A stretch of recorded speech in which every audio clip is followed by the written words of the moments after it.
the map and almost make that kind of rat tunnel-esque setup where you're making these rotates, you weave in and out of the rooms, but then also have these castle barricades protecting you as you maneuver around them.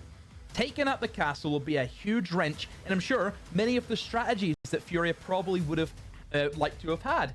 So SSG, they've clearly prepped for this quite a lot. So they will have, naturally, you would assume, to have practiced strategies on border without castle being on the board. You know, and that's, I think, a great nod to the preparation of the team, where you're actually able to almost have two different lineups of full, you know, their castle can be involved in every single defensive site on border. And the fact that you're then making two sets, one with a castle and one without, you have to give credit to SSG that they've, you know, went throughout all of the motions just to have that ready in case a situation like this actually arises. Definitely going to hamper what the defenders are able to do in a map that already the defenders can struggle with in terms of keeping control. It's a map that you've got to almost defend every square inch. It's going to be jumping on the cameras there just at the start to try and figure out if anything's going on. He will get droned pretty much straight away here, but I don't think he's going to give it up too easily. These east stairs are a very key portion of the map to control. SSG not taking any chances. Belt and braces there with the claymores to be ensuring that there's no funny business, no run outs. Even though the castle isn't there, you've still got the virtual castle barricade of that laser gate.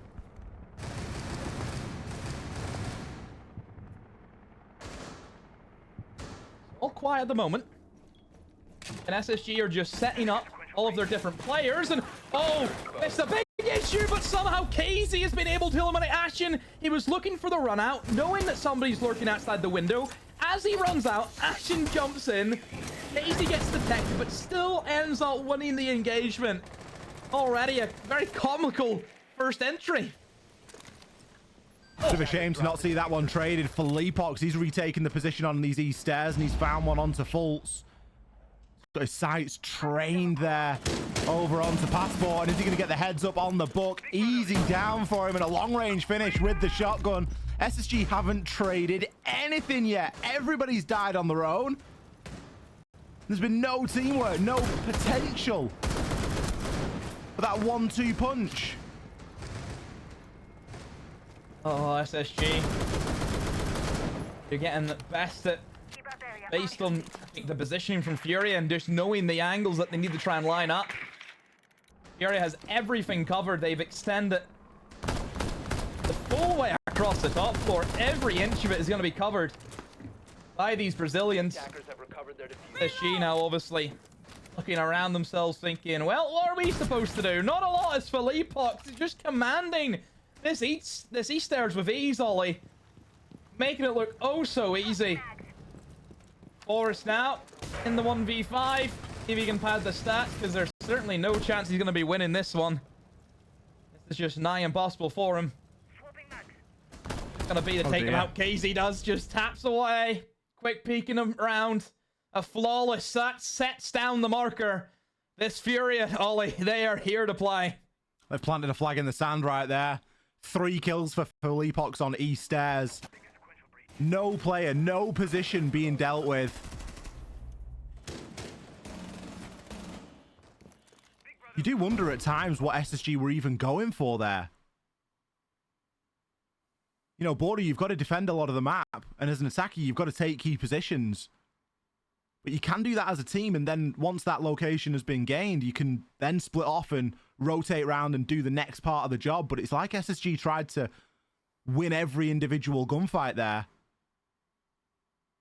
That's not something that you can rely on against any team. Never mind a team like FURIA.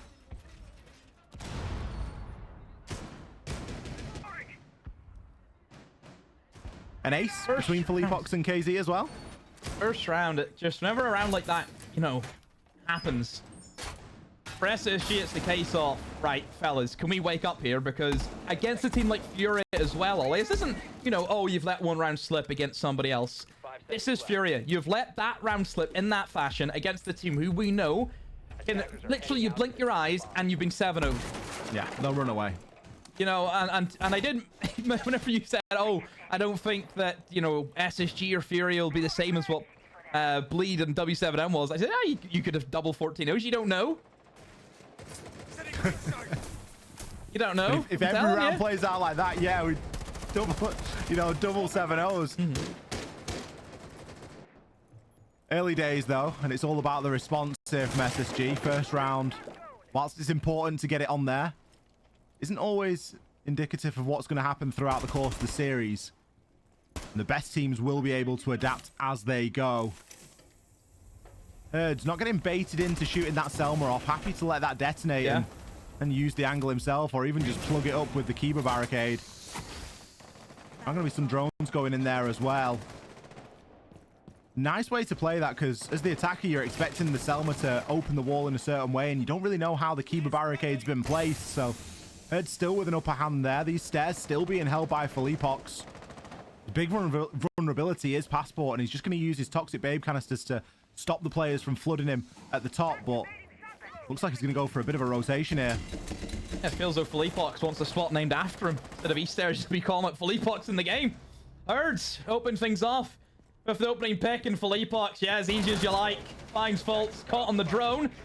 Forest will get the first kill for SSG in the game, but needs to find a few more if they want to make this run a success, because FURIA have that man advantage, and Felipox has been able to also rotate himself into customs, and it's still been an absolute menace for SSG to deal with. How's he still alive, by the way? He's just doing what he likes. Starts on East Stairs, rotates through Passport, runs outside, gets detected and picks up a kill, and still isn't traded. He could rotate himself up main stairs. There's loads of options for him right now. And SSG, again, we get to this point in the round and we think, what have they achieved? What have they got for the two bodies that they've lost? Well, they got a kill onto Herds, but apart from that, not much else. They have popped the mirror window, so they can use that as a nice little line of sight to cut off for anyone from digging in a little bit too deep, but it's not a particularly useful part of the bomb site. Warden going to be flashing out there, but we can see that that's JB92, and he's got the glasses activated. He might be about to pick up a second one here. No, gets taken out, but Nade grabs two of his own. A Candela onto a Ying, a lack of information, or just a misplay? I just don't think that... I mean, they knew somebody was in there, so obviously Candelas go in. But it's a Warden, and Warden's standing in an off-angle position that you're not going to pre-fire check, really. You can see that immediately the Ying was looking towards half wall initially. Wasn't looking towards where the Ying actually was, or where the Warden actually was. See that this angle comes around, see Ying immediately looking towards half wall. But even the trades there just didn't get that final kill. As soon as Twitch was able to pick off the Warden, immediately dead within, you know, a split second. And FURIA looking really good, Ollie. Really, really good. SSG looking a little bit shy, it feels like. A little bit disconnected also. You know, we're seeing kills come in, but no kills being received the other way. Yeah. Benja, very quiet. Ashen, super quiet. 2 kills is all they've got. It's a slow start, that's for sure. And again, same thing. People think, oh, you're being critical again. We literally seen this exact same thing unfold before our eyes only moments ago, Ollie, in our last game, where it started off with one team being just brutal, you know, dominating their opponents in every aspect of the game, and the other team just watching it happen, letting them do it. You know, Lobin mentioned... Go on. It's all about the energy, isn't it? Lobin mentioned the... I know what you're going to say. You're going to talk about the vibes and how it's low. Yeah.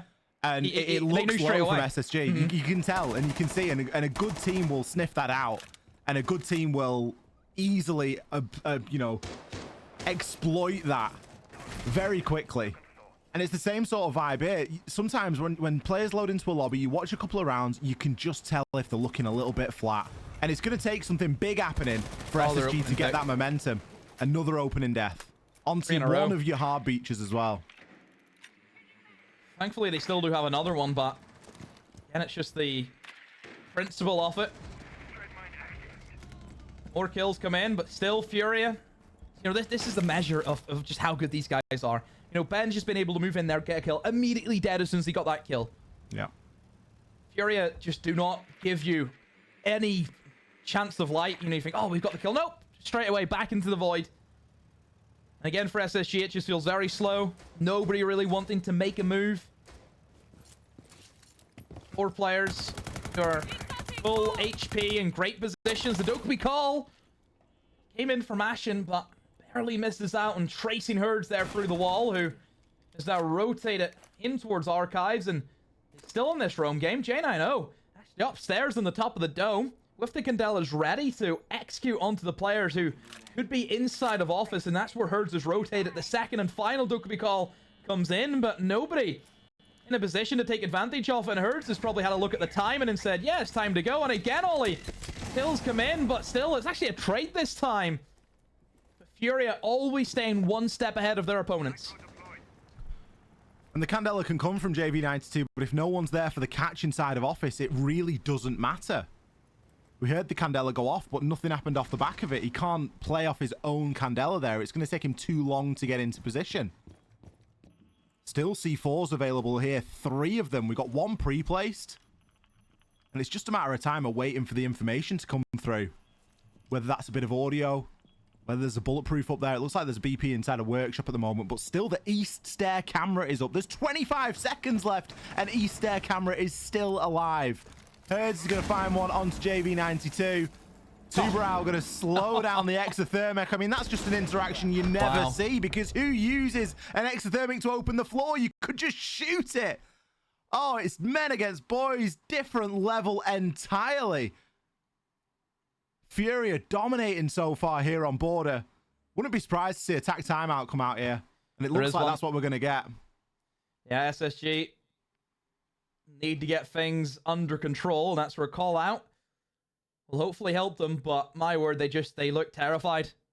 Like, they really look scared of their opponents, which, can you blame them, Ollie? You know, I don't think we're in a position to say that we wouldn't be scared up against FURIA.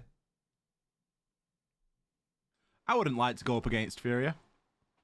I don't think anyone would. Maybe Liquid. Liquid have their number. Can we not play them at, like, noughts and crosses or something? No. 2v2. Right, how's this? It's a 2v2, so me and you. Who are we picking from FURIA? We get to choose the 2 we want to play against. In Siege? Yeah. I don't want to play against Herds. I don't want to play against KZ. I don't want to play against Fleepox. Alright, so then we'll take the other 2. We take Nade and JV? Yeah. Look at us talking about it like it could happen, by the way. Like we're not just going to get slammed. Never say never. Maybe we could get Jinxie involved and we could do a little 2v2 tournament. You don't have any faith in me and my Blitz, no? Well, maybe they... What if, would we not ban Blitz, though? Because we don't want them to use it. No, we'll be using it. We just play Legion. Easy. What do I play? What do you usually play? Whoever's broken. You take Monty, then. We're not going to win with a Blitz and a Monty, man. Wake up. Want to bet? Well, watch this space. They'll play a Legion and a Clash. We'll be done for. That's true. Clash is a big issue. Go with that. Clash is a big old issue. I think we need to give this one a little bit more thought. We've seen actually some pretty decent Clash gameplay in the competition. You know, we've seen it from DZ yesterday. Very strong in the current meta, Ollie, whenever we talk about how strong the shields are. Yeah. You know, Clash is certainly an important one to have. I just think the disadvantage is nobody really wants to play the Clash because it's not the most, oh, let's get some kills with the Clash. You just kind of sit there and look at people. Yeah, it's not fun. I do like, however, that everyone that is has already played Monty and got a few hours on Monty, they're reaping the rewards of Monty being really good now. Because they've already got, like, the mechanics of it. They know, you know, they know where they can look with the shield. They know what the angles look like. They know where they're exposed to and stuff. And they're now reaping the rewards of all the years of doing the thankless task of the Monty. So that's a little bit of a nice thing for those Monty players out there. Get rewarded with kills now, don't you? Yeah. Look at CC. That's a big issue for SSG. Of course, the Zami being open, that's your best room to be in. Inside of CC, you have the big round banana table that you can, of course, set them all up on. Some of the walls over towards Brazil corner also. They'll start to be opened up by the DMR, of course.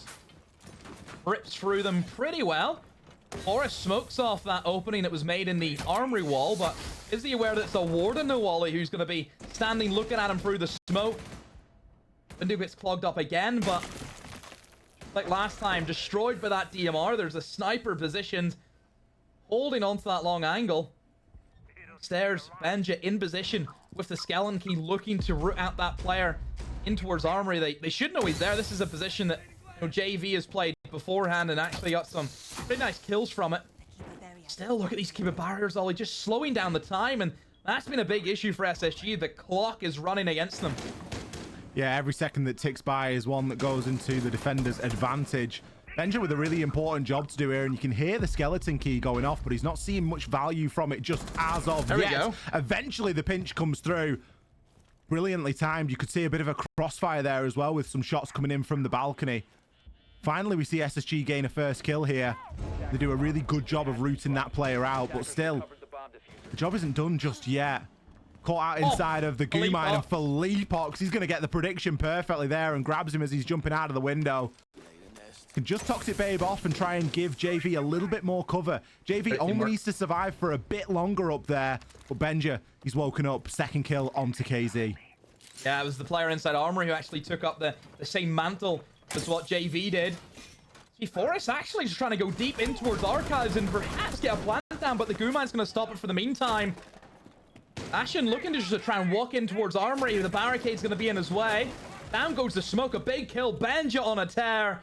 This is exactly who SSG needed to wake up. A great backstab from Ashton, and Forrest cleans it up on the Monty. SSG finally get around. And Benja, he's here to party. That's why you bring him in. 3 kills. Massive impact. Very, very competent at operating on that book. He's one of his favorite operators. He got himself in below, and you do wonder what the content of that timeout was from call out.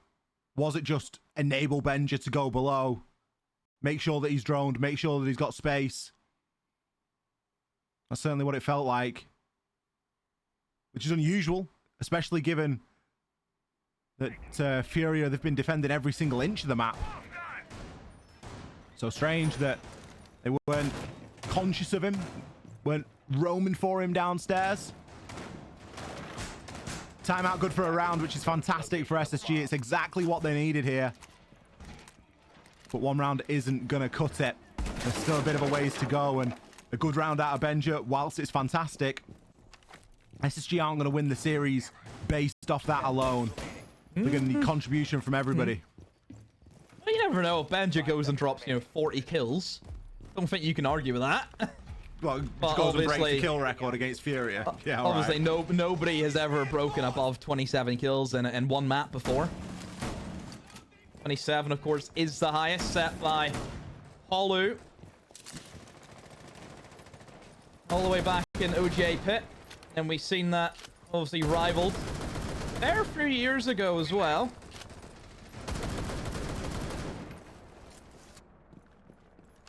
Onigiri back in SI22. Opening pick. SSG were able to get it the last round, but straight back into business as usual. There goes Benja off the board, the player that obviously FURIA are going to want to hunt. He's the man where it's almost like the poster is sat right in front of all the FURIA players. 20 grand bounty if you kill him.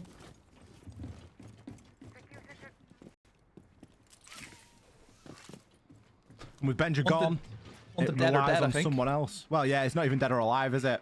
It's just dead and out the server. It just feels as though SSG are scared of taking the gunfights against FURIA. And they're just almost trying to walk Forrest in just deep into the site. Look at last round. He just tried to walk into Archives and... oh my word. Bolts and upside down rappel gets absolutely nailed. I would say J9O, sorry, should I say. Gets nailed with that DMR, and goodness. Oh my word. Forrest for the pistol. Hello. Ashen. I mean, what is going on? It's blunder after blunder. Ashen might find himself two here. There's a crank round from SSG. They're going for it. Nade. He's going to shut Forrest down. Monty, not very effective when his shield is dropped. Ashen does dodge out of the way of that, but he's just caught in the mix of things there. Just trying to do a little bit too much, and Fultz, for all the time that was going on, it feels like he was in Narnia. 1 minute and 2 kills to find. No chance of reviving his teammate as JV finishes him off. Half kit. Pulse does get a bullet of damage in onto Nade, but that's about it. And there is still a C4 in JV's pocket. Diffuser cold. It's not going to be an easy one for Fultz. Yeah, they've got it. JV92 right behind him. And right now for Fultz, the issue is he has no idea where they are. He has no information. One on metal with a shotgun, which in itself is a big issue. But even if you get past them, then JV92 can just swing from behind that reinforced wall. He's as safe as can be at the moment, and that time is dwindling away for Fultz. Moves in the fountain and immediately gives his position away with that full sprint in. And a great pick. A great swing from JV. FURIA.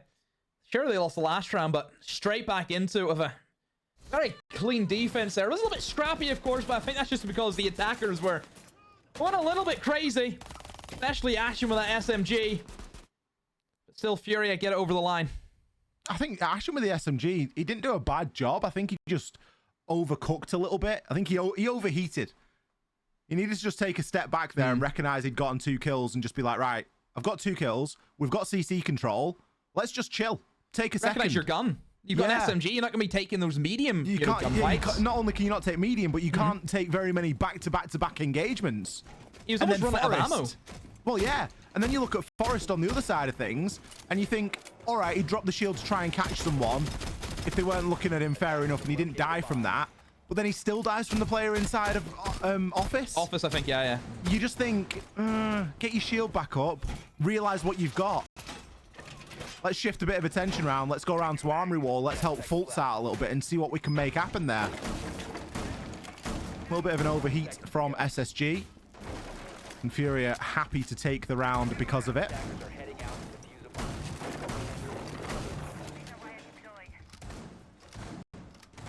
Of course, this is our second and final game of the day. Stream A is still going with that first series, Ollie. It went to map 3. DZ being able to take Cafe, and that leaves him with Clubhouse, which is just kicked off. So, of course, we're very ahead of schedule. DZ and Liquid leaving it all out on the server. Ashen, a great little sneaky kill, just jumps in, finds an unsuspecting player, and that's what I mentioned with Border, all those rat holes that you can make. You actually open up a lot of long angles, and perhaps that's where you would want a little bit more safety, perhaps with a castle. Who knows? Maybe that would have been a good thing for FURIA to have. It's not going to be the case, of course, for SSG. They've done their prep work and have went for that ban. But at the same time, Ollie, FURIA have been able to take 4 defenses. So how much does that castle ban really came into an effect? It's not mad at all, has it? And if anything, it's probably going to hurt SSG more when they get on the defense. Exactly. Because FURIA are just going to go, well, who cares? They'll choke we'll play around it. They will. You know, FURIA, we see the way they set up crossfires, Ollie. And the way that they focus on one player and they just make it so you can't breathe. They're incredible at it. And them and BDS, of course, are the 2 top teams that can do that. They see a weakness and they just go for it. They have lost herds, and with it, the WAMI. So any of those discs that we're going to generate over time, going to be no longer. Fultz. Does he realize that the player there? Yes, he does. Great kill over onto Nade. Got to play it in behind the half wall as well, and that's valuable information right now. He now knows where 2 players are, and because of that, Benja can start to get the plant down. It's not all the time we see Benja getting the plant down and getting in, but he's managed to sneak in out of nowhere. None of the defenders seemingly aware of his position right now. Not only has he got the plant down, but he's gotten away with it as well. We can look down from half wall for Leapox, but the plant hasn't gone down there, pal. Going to be a big retake on the cards here as Ashen, he grabs KZ on his retreat back to site. JV92 is going to be the next to fall, and Leapox has got a long old road ahead of him. Out of nowhere, SSG pull a flawless round out. Yeah, don't really know what the setup was from FURIA. You're holding the Vent and Workshop bomb site, as we can see.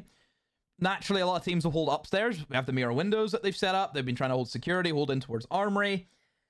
But the only issue with the lineup is, one, there is no information. There's not even a bulletproof on the side of FURIA. And then 2, they've reinforced the workshop hatch, but then have not made any holes in the floor to accompany that. So it's so easy for SSG to drone the site, see that hatch is reinforced, there's no vertical angles, and then walk in and plant. It's a very shoddy setup from FURIA, I have to be honest. Yeah. And yeah, FURIA just kind of took their eye off the ball there. And SSG saw a great opportunity.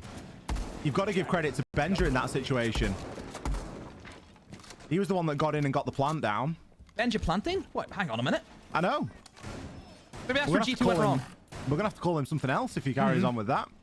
SSG have been able to unlock the full potential of Benja, which is he can plant. Maybe this is part of the system that he's fitting into. Oh yeah, Benja's been flown halfway across the world to plant for SSG. Yeah, to press F. I don't think that was in the contract negotiation. I don't think Benja was aware of that. You will have to plant Benja. Little does he know he's going to be forced to play the Brede role. It wasn't the 8 a.m. Running that he had to do, or the cold light jump-ins early in the morning. The distractions. They were the in the contract there were always a few distractions. There's a few red herrings. It's like you put the 8 a.m. run first, put the cold plunges in second, put a few more things in, and then underneath it all, it's like, and you will plant, by the way. What have they done to my boy? What have they done? We've massacred him.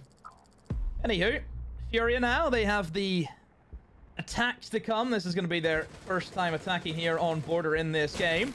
SSG have set up accordingly with, of course, that extension over towards CCTV room. Nami, ever present, of course, can keep on making that deployable cover. It will be destroyed, though.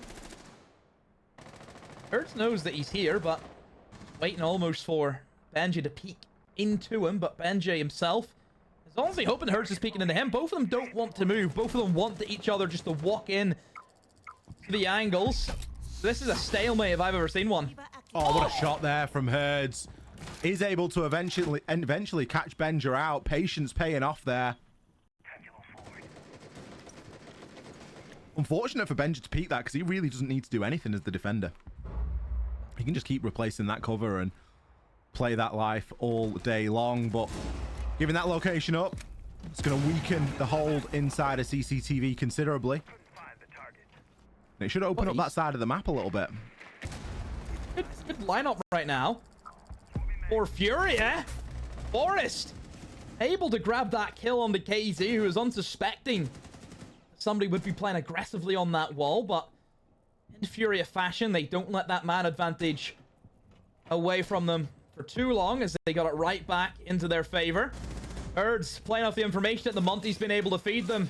He's now hunting for that Malusi, and Ashen actually gets the bear off him. Nade unextending, looking to go aggressive. He's got Ashen up against the ropes.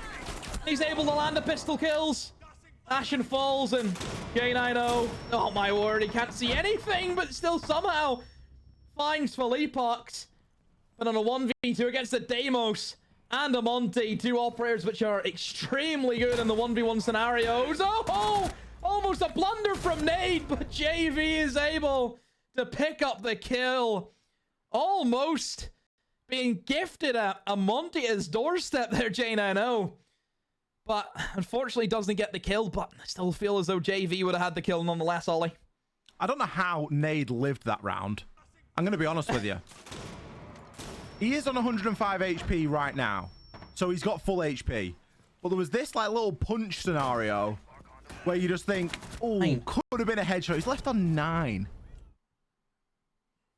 Real close stuff. Tell you what, good aggression from FURIA though. They were throwing everything at Ashen. Something that happened in the heat of the moment, and it really had very little consequence onto getting the kill onto Ashen. But he got deathmarked by Deimos. JV92 just out of nowhere is just like, I'm just going to do whatever I can to assist my team over there. The only thing that I can do, even though we've got Nade literally looking at him, is just throw a deathmark on him. And just something else for him to continue to worry about. Nade played it fantastically on the Monty as well. Obviously, sometimes you do have to de-shield on the Monty. You do have to win that pistol engagement. And when there's a lot of other distraction going on at the time, you can do that. FURIA successful on their first round of the attack here. And the big difference for me, Demo, is they're going to be using the Monty, and it looks like they're going to be using it every single round. Yeah, I mean, SSU were doing the same, but you'd definitely say the way that the Monty was used in that round for FURIA, it was take control of the map, but more importantly, feed information. And sure, Force might have been feeding information, but SSU just didn't really want to take those gunfights. That's what it felt like. We mentioned that, you know, that timid nature that SSG had kind of portrayed in their opening few rounds. So for FURIA now, they will have another attack, this time on a different bomb site. Straight into Bathroom and Tellers is where SSG will choose to go to. And look at the pacing already. JV92 has opened up that double wall into waiting room, and now he's holding almost the crosses. The rest of the team try and push in. A C4 will nail 2. Forest baits in FURIA to say that, hey, there's no rotating the wall, we can just jump in and plant. But no, they want you to jump in because they have the head holes above.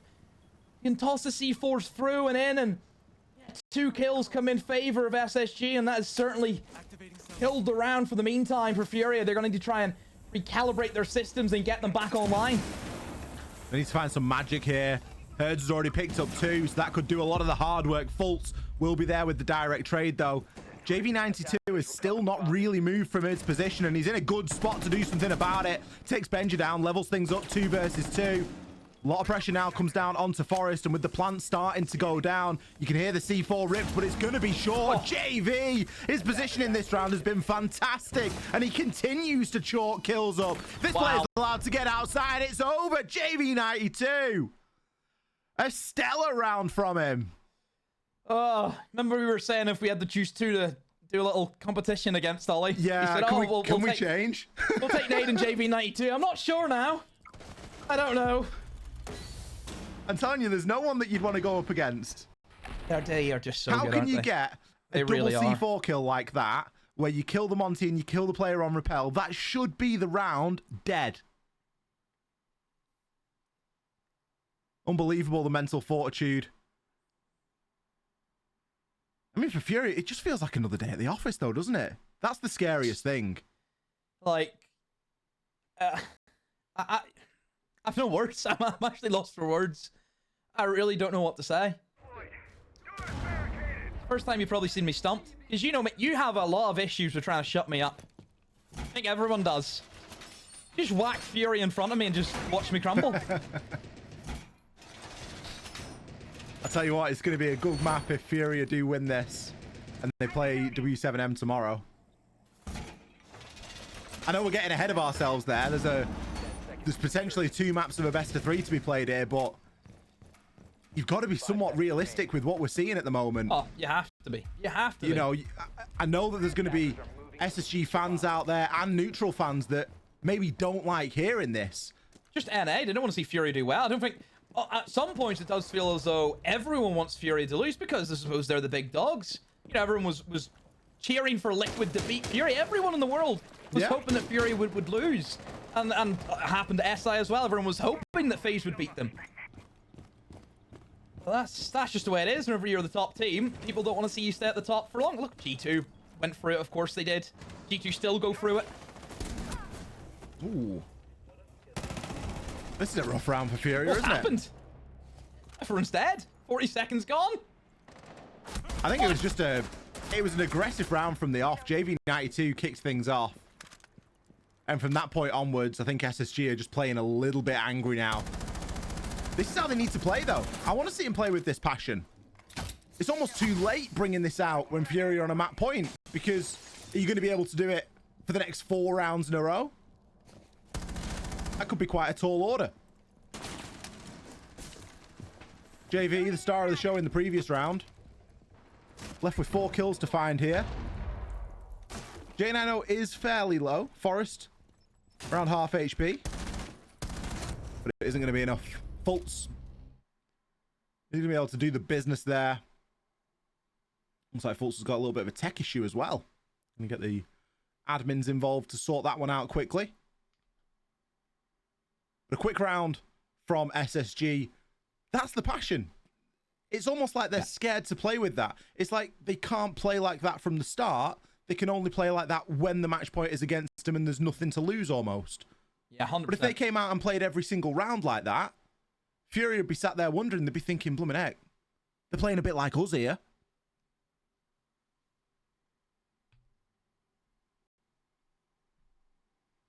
It really does feel like there's a bit too much respect being given. Mm. Still think FURIA have enough buffer rounds, don't they? And that's the problem. When you start doing it, they just get the one. That's it. When you start doing it when it's 6-2, it feels like it's too late because all FURIA need to do is get lucky once. let's say you're racing your opponent. Let's say it's a 1,200 meter hurdle. You've only started running whenever he's already at 800 meters. Why have you picked the 1,200 meter hurdle? I have no idea. Honestly, I was waiting for that analogy. I could tell it was going to be a weird one because you picked 1,200 meter hurdle. Is that even in the Olympics? Let's have a look. Honestly, it's great to know that the internet exists. Because that's like I would say 1,200 is like a medium. Hurdles. Is it? What actually is there? Medium is there to long, isn't it? Hurdles? I think there's 800 meter hurdles. Is it? It's the, yeah, because they do it as the 110, don't they? The 110 meters is the hurdles, don't they? Yeah, because I don't think they can do 100 because it wouldn't make. I don't know if the spacing would be right or something. Look, at the end of the day, I wouldn't say I'm the most known person for talking about my Olympic history in terms of how many competitions there are. Track and field, not a speciality. I have no idea. You're not a big fan of the old track and field? I like Johnny Peacock. He's very good. I don't know who that is, to be honest. He's long jumper. Was it triple jump? One of the two. Jumps into sand pits. Yeah. Stick to siege demo. Siege. That's all I'll say. And is that a podcast? Do patent ups on that? maybe it's a new podcast idea for us all. Stick to siege. Where we just talk about things that make people realise we should actually stick to siege. Yeah. Like the 1,200 meter hurdles. That's it. Which we don't even know is the real thing. Oh, I can tell you, it can't be, can it? Definitely not. Well, tech issues aside, we're back into the game here. Fault seems to be all fixed, ready to go. Felt like a bit of an audio issue given the headset coming off and stuff of that nature, but we will never know. But the good thing is that everybody is back in the server, and FURIA are still on a map point here with a chance at taking things. We saw a very explosive round from SSG in round number 9. They were not giving access to the building away for free, and for a change, we're picking up that opening kill and a little bit more. It was a lot down to J90. Sorry. This round, however, a little bit quieter. We're about to approach the minute mark and we're still yet to have an engagement. This for FURIA, they're just going to try and slow the pace down and I think just try and get it done now, but that's a great little bit of aggression from Forrest. Able to take out one before Nade is getting the trade back, but still Forrest. It's a 1-for-1, it's a good trade, and especially considering that Benja has found his kill with a C4. It puts SSG in a very good position. Another one for Benja. KV90 looks like he just lagged out of the server there for a moment. He stood still. This is looking much better for SSG. Fleapox is jumping in, but he loses an engagement. Trade off from Nade, but Faults with a shotgun swings around. SSG with a bit of life now. They found it, haven't they? They found something within them. The momentum from that previous round has carried on through. It wasn't as aggressive at the start. It took till around the midway point till we got an engagement. But we see that aggression, we see that flair. Yes, sure, the jump outs traded 1-for-1, but Benja was successful with a C4.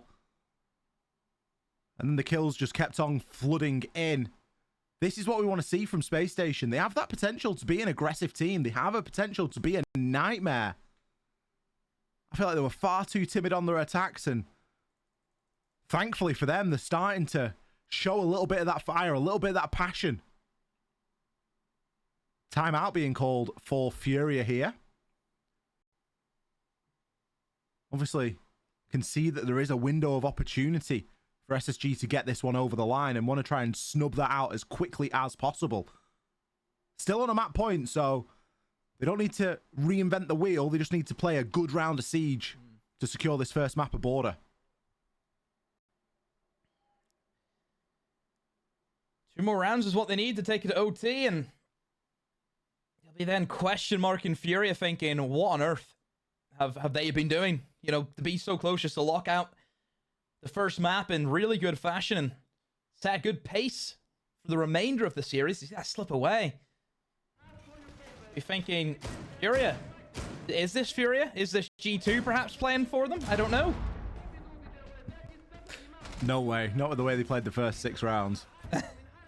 Don't think G2 could play like that? Round 11. I'm going to be defending upstairs inside of Armory. Could be a good opportunity for FURIA to get one over here. Not bringing the Monty this time, though. I've seen quite a lot of success on Monty. Nade's done a great job of playing that op. Instead, they're going to be going for a slightly different approach. Nade going to be on the ace this time. A bit more focus on the hard breach, potentially. Trying to get those walls open. I like how SSG are just vying for a bit of control there. Action. Not giving that line of sight away for free. Not allowing that cut-through security from the hop-up outside. Oh, just. That's either a professional or a little bit lucky. I'm not sure which. Signed up for the shot put. Telling you. You could take gold with that. Opening kill this time for FURIA. Jane, I know he's been a real aggressive player on this defense, and Herds looks like he's on a bit of a tear. It could be a Herds round that we're about to see. And look at him go. JV, he's going to collect that kill onto Ashen. We've not seen 50 seconds and already 3 kills. Forest playing below on the Echo. Might have that information. The Yokai drones might be out there, but he's about to enter a very dangerous territory right now. Rooted in place by the Lion Scan. It looks like he knows that someone's up there on the balcony. He at least knows that there's going to be someone at the top of these stairs, but doesn't react in time. Herds with 3. JV to close it out. A flawless for FURIA. You just get the impression that these boys can pull it out of the can whenever they need. Yeah, they took their time, but still a win's a win for them. And I understand SSG were able to pull 2 rounds back to get their 4th round, but still, FURIA done all of the heavy lifting during the first half. SSG just not up to snuff during the opening of the game. Like, I mean, these first 2 rounds especially were so dominant for FURIA. Yeah. You know, Philippox and that East Stairs was a big issue for them. They couldn't really lock him down well. Just a menace. Well, look, SSG, order doesn't go their way, which, again, we kind of favor FURIA. Brazilian map, FURIA love that map. SSG, they still have their map choice to go to, but it is Oregon Ollie. And is that a map that you would say would unfavor FURIA? I'd say no. No, quite the opposite. You've got that level of structure that they like to play around. They're great in the chaos. They're great on a map like Border. But with their style of play, it also really lends itself to structured maps. And that's what Oregon comes down to a lot of the time. It's crazy to think that FURIA have got to this point in the competition, 1 map away from the semi-finals, and all they've played and all they've won is Border. They've played it 3 times, and they're 1 map away from going to semis tomorrow. Insane from them, really. And it just stamps down and further, doesn't it? It says, look, don't take us to Border. It might go to overtime. It might be a whitewash. It might be a decent game. Doesn't matter. Dominant on the map. And very well deserved of the win here of map number 1. But it is not over. This, of course, is a best of 3. And SSG do have an opportunity here to try and turn things around. Although I don't know how well it is going to go. It's like going from one end to the other. It's a little bit like Whiplash with what we're about to do, because we're going to go from Border straight into an Oregon. And that demo, it's like chalk and cheese. I mean, I think for Oregon, it comes down to how well you can trade off kills, how well you can just gun in the server, and just the overall team play. Right up FURIA street. You know, FURIA don't really need to think too hard about playing Oregon, because it's a very simple map to play. We know that.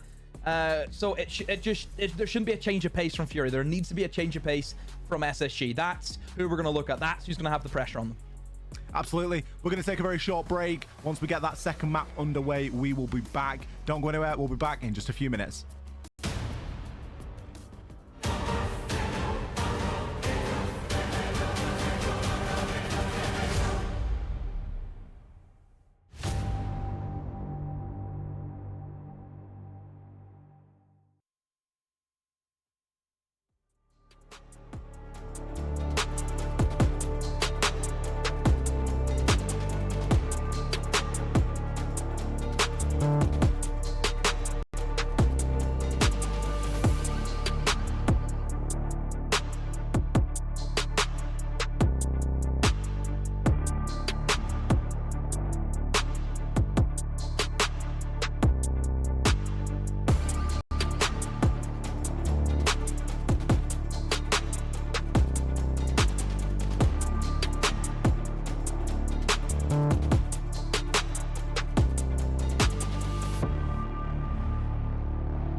Hello, everybody, and welcome back to day number 3 here of EWC Rainbow Six Siege. We are in the playoffs right now, and we have got a banger series ahead of us.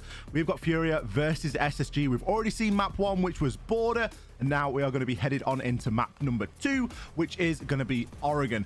SSG didn't look too hot on Border. They had their moments. We saw a decent amount of aggression in a couple of rounds, but overall, it was nowhere near enough to stand up to the might that was FURIA on that map demo.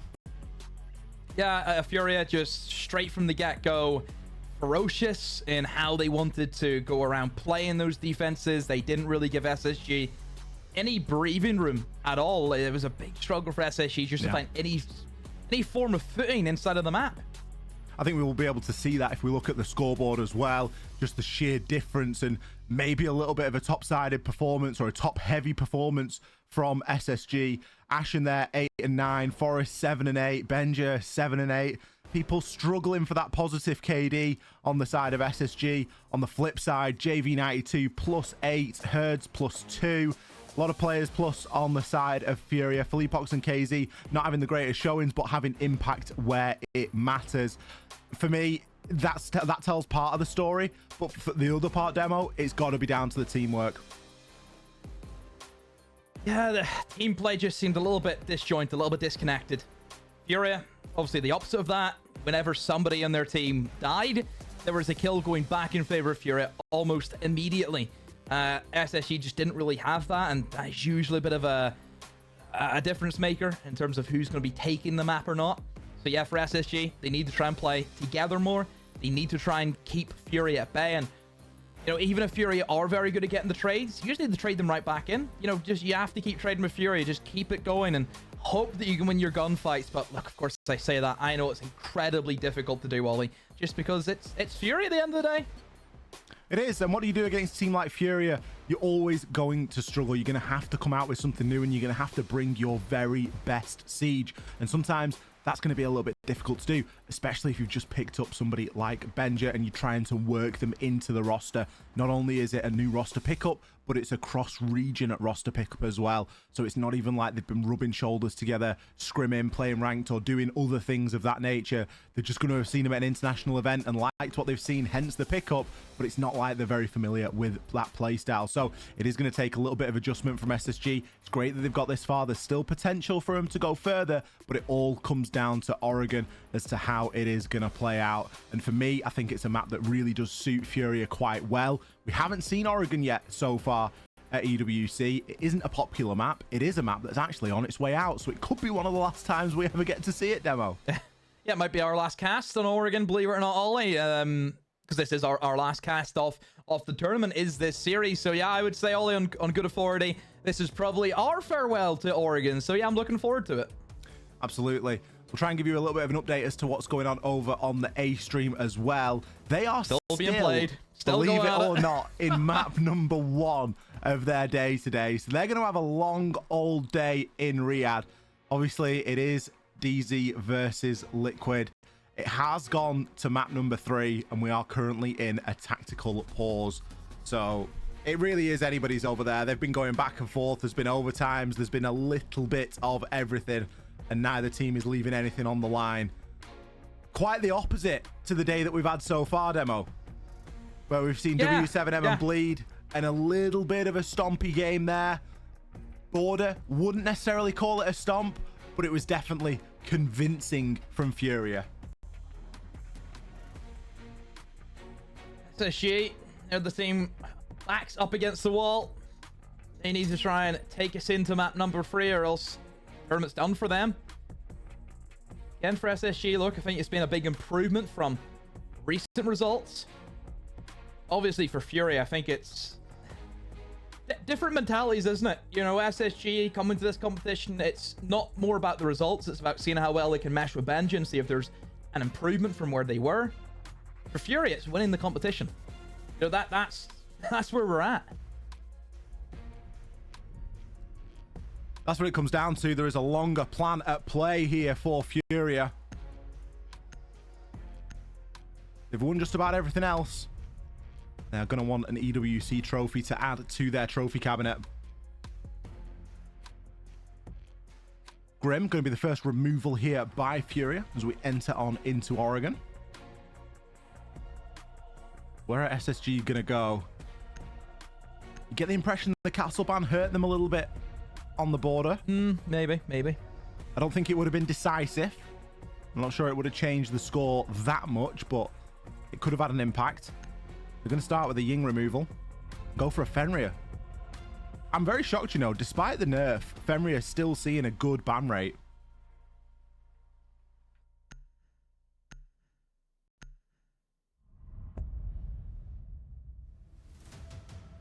I think pretty good bans. I think expected, isn't it? I think on the surface of Oregon, again, it comes down to a lot of chaos. You know, as much as we talk about, you know, gun skill, we'll see you know, a win on Oregon and the way you can trade kills back and forth. Look, there's some really strong operators, especially for like the basement execute, which is still the strongest defense for the defenders in the entire game, is going to be the Oregon basement, as we know. So removing operators like Ying and Grim, really difficult then for the attackers to break that. Yeah, some key removals there. I'm honestly quite surprised not to see the shield taken out. I know that SSG will play a shield, but Furia are a bit better with it. And obviously it's not a circumstance where you're going to get both the Monty and the Blitz banned, because that would require 2 ban slots, or the other team having a very similar idea. And I don't think that that's a strategy that Furia really want to give up, but a little bit surprising there from SSG. We'll have to, of course, see how it does play out. I'm not sure if we're in a bit of a rehost here as we're just watching the player admins make sure everything is all tickety-boo on all of the screens. I don't believe we have gone into game just as of yet. Maybe a pause, just sorting some stuff out. Obviously, we see the bans. But let's see how Oregon plays out. I think Fenrir and Azami, no surprise. Hey, one operator who we just never see banned anymore, Ollie, obviously, is the Solus. After the nerf that she received. You know, it was last time we actually seen a Solus ban. You know, even just Solus played period is very rare. You know, the changes where the radius is reduced, no longer you can't hunt drones in the prep phase, which I think was a massive hit also. Whenever we were watching, you know, me and you both watched it, you know, live at Manchester over the, they were showing the changes. You'd think, okay, that's good for Solus. And then they changed, oh, okay. And then another change just kept coming, you know, there was just nerf after nerf after nerf for Solus. Like, she really got ran into the ground, and we just don't see her anymore now. We've seen it played a couple of times, but it's not something that we're seeing anywhere near as much as we have previously. And it does make a lot of sense. It was very oppressive in the drone phase, that's for sure. Speaking of the prep phase, round number 1 awaits us, and we are well and truly in the game now. Furia starting off on the defense here, so if things weren't bad enough for SSG, I'm going to be giving the defense away to Furia on their map choice here. It is another reason why you maybe don't see too many Oregons, because you know that you're going to be giving away that extremely strong start inside. It will require a lot of coordination to get it done here. Quite a funky lineup. Blitz, Amaru. Amaru typically used to get quick control here inside of tower, and a pre-placed drone that Ashen is looking out for will be being checked, and it allows Ashen to get a nice early entry point relatively safely with JV92. Benja, he got in there before Ashen did. Oh, they've tried to just get a quick kill running down the stairs, but Furia are too smart to be tripped up by a play like that. Ashen gets honestly a recoil kill. Let's be honest, the recoil of the gun led him to a headshot. At least he gets the kill back. But still, you've lost the Dokkaebi, an operator you would love to have for those executes onto that basement. You have the Blitz and Foresters on the other side of the map, where you would expect him to be over towards blue alongside Bolts right now, but it's not going to be the case. I'm not too sure what SSG the idea of the attack is, especially considering, Ollie, that they have, you know, zilch in terms of the hard breach. They have nothing. No hatches are going to be opened up. Like, how do you win a round like that? I'll be honest with you, you don't. And if FURIA get a sniff of that, they're very quickly going to reinforce up elbow as well. You can already see it's kind of on the mind. JV just going to be playing tucked on that elbow as the utility does start to get thrown in, but he's playing Warden. He's not going to be worried about a flashbang or two for Leapox. Oh, he's going to find himself J9. He's going to get a little team kill in the mix, but it's still not the worst outcome. Biggest problem is that he hasn't got a lot of HP to speak of, but it isn't even 2 versus 2. Spoke about how JV92 was the Warden, but he still lost the engagement there. There are going to be Vulcan canisters, which Ashen will need to be very cautious of here. Quick diffuser juggle and trying to make something happen, but that is a narrow angle, and it's one as old as time. Nade on the flank. FURIA got a little bit close, but they still never really looked too stressed.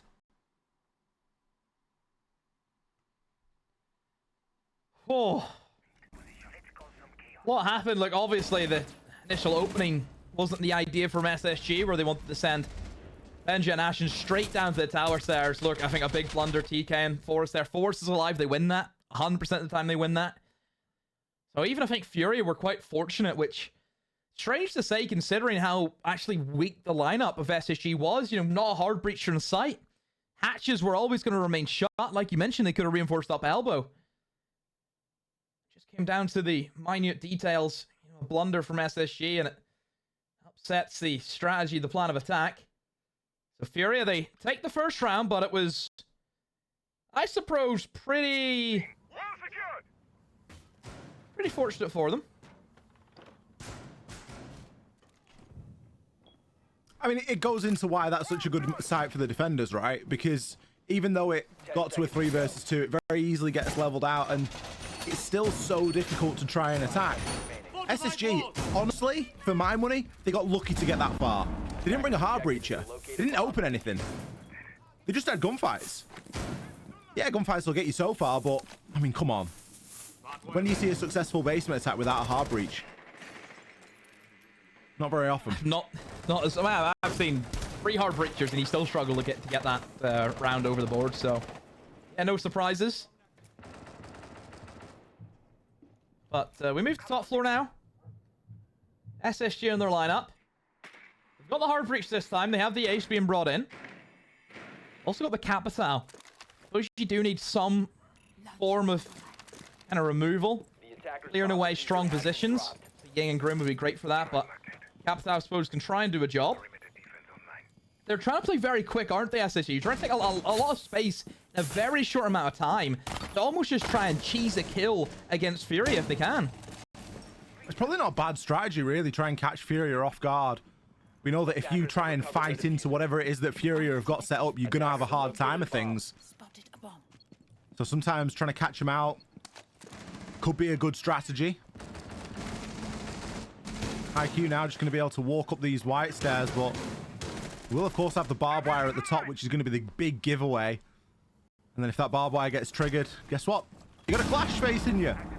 Nade, the resident shield player on FURIA. Going to be rocking the clash this time. Dokubi call coming out as well. It's going to give a bit of information away, and enough for Benja to find an opening pick from, but it isn't an opening pick for long. KZ is immediately there with the trade. The breach will get opened over into games. A very risky run across as Fultz on the upside down. Repel's going to punish KZ for trying to reposition.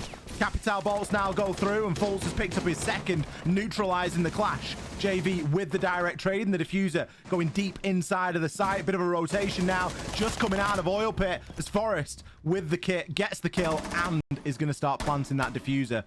JV92, he's had a couple of kills already, but full white flash. Can he use this breach to his advantage right now?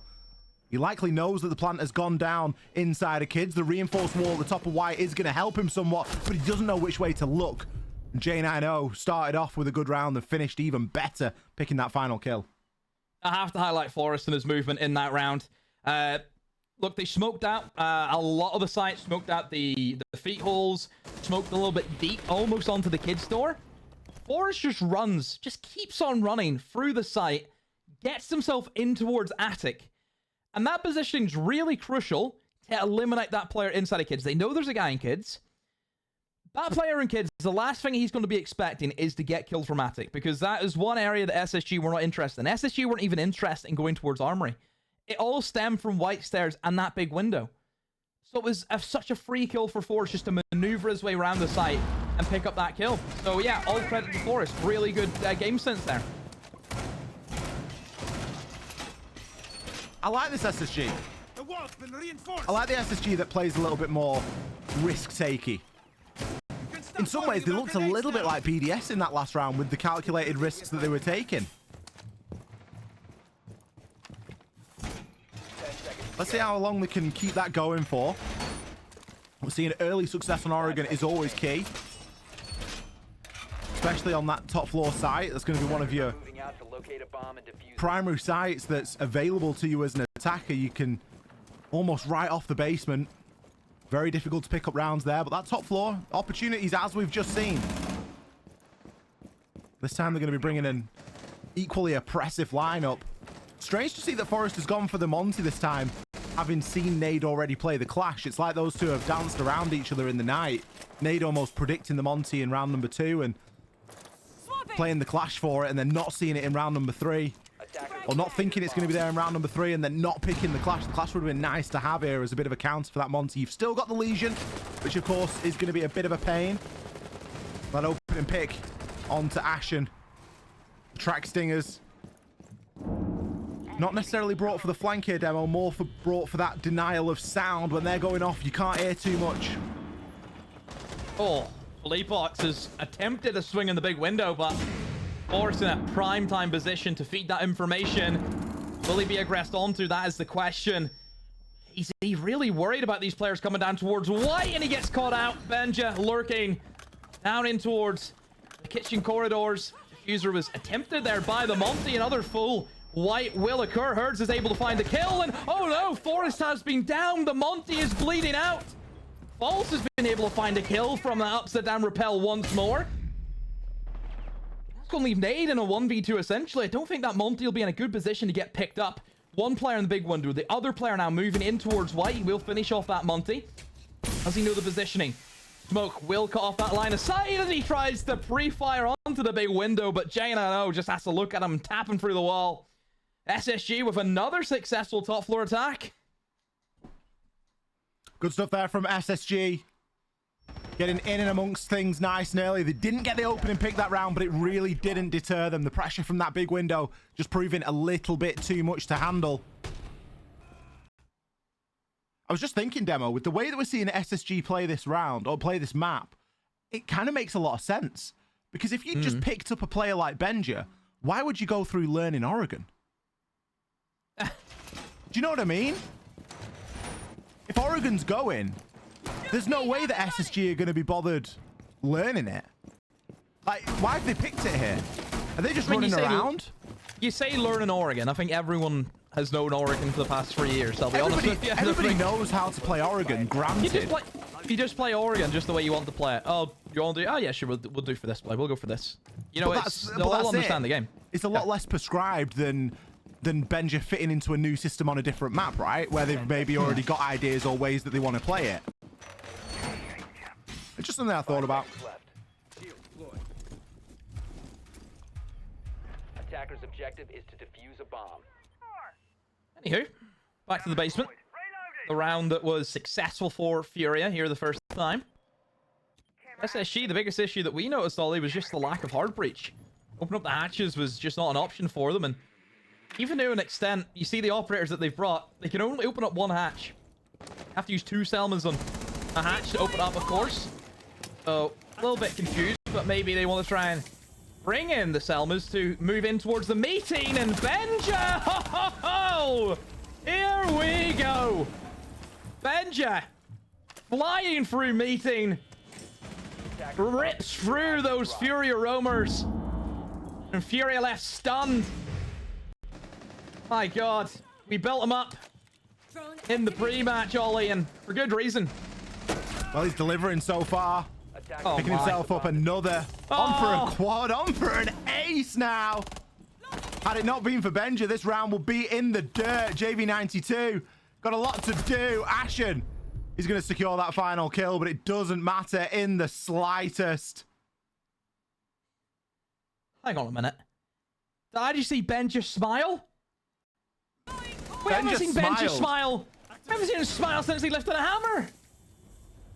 Not only did he smile, but he also got the fist bump and the shoulder tap. That's a sign from the coach that you've done a good job. Oh. Fury, you've been here before. Whenever Benja's popping off. Gonna take a little bit of a timeout now, Ollie. Because, I mean, they've just dropped an Oregon basement defense, don't forget. So for SSG, all the momentum's in their favor. It's 3 rounds in a row. Fury need to do something to salvage this because it's not looking too good. No, it's not. You're expected to win your rounds on the defense. Fury have come out with a lightning quick play style on border, and then have looked really flat-footed on Oregon. And the lightning quick play style has been really from Benja and the rest of SSG. J9O's had his moments. Ashen as well. This is the siege that SSG are capable of. I like it. I want to see more of it. Is the timeout for Furia going to be enough? They're expected to win downstairs in the basement. They struggled in round number 4. Are they trying to hide the Cade, I wonder? JV92 hasn't moved yet. He's got himself tucked into the corner. I don't know how much the hard breach really matters, given that SSG really haven't been looking to bring that hard breach at all. They're not really worried about the hatch. The way they won that previous round was just getting 2 kills in meeting and Benja opening things up. The attacker's bomb diffuser has been dropped.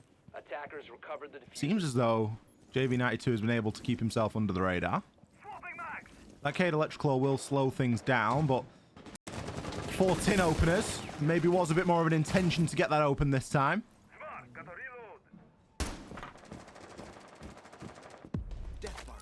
Well, there it is.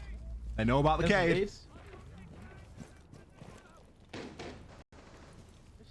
to take their time now, SSG, because obviously with that timeout being called, you maybe expect a playstyle shift perhaps from Furia. Maybe the coach is saying, just go at them. You know, don't be afraid. Play a little bit more aggressive perhaps. So I think SSG been very wise to bring in those operators who are very good at kind of delaying that aggressive nature that Furia could provide. You know, Deimos and Jackal, you can ping them out, keep them at bay. Obviously, Blitz is going to be great as well, just to stand there in front of them, keep them back. SSG have slowed the pace right on down. Hopefully for Furia, they are looking just to try and play in the site. Play the crosses that they can, but where the Ashen has already slipped his way in towards the washing machine. There should be enough traps. You've got the Banshees, of course, and also the Boom Mine scattered amongst the floor and the walls. It's all quiet right now for SSG. I mean, it's become a little bit more typical of what we expect to see on the Oregon basement attacks. Benja's still in a prime position there. And one of his favorites, an oldie but a goldie, on the sledge. Gonna look to try and nade out in toward Freezer. Any up nades? No up nades anymore. It's not a phrase I've heard for a while either. After that. Benja said he was finished after that. Did he? The Tajanka going to do a good job of zoning off these players now, and he can fire those canisters out in toward Blue Bunker. Ashen caught out in the goo mine. JB92 nade. They're both going to start kicking things off. Furia, they've just said, you're going to have to come into our lines of fire here. They bunkered down on the basement, and it worked out for them. Oh, Legion. So strong, those goo mines. I mean, even Ashen, who was on that lurk for so long, walked into a goo mine, and he actually had it in his foot for at least 7 or 8 seconds. You know, he had taken a lot of damage just off the goo mine in a hole. But yeah, Furia just played the utility well, zoned them out. That's where you would expect to see, you know, the defense really shine, is just based off the lack of operators available for SSG. You know, no Ying, no Grim. That makes that basement very difficult to attack. But really now for FURIA, it's not the case of winning your basement defenses, which is the only site that they've actually been able to defend. They lost one, of course, but more importantly, they lost the 2 top floors whenever they went there. They won't be going for top floor now. They will instead head to the tertiary bomb site. We go to our meeting and kitchen defense.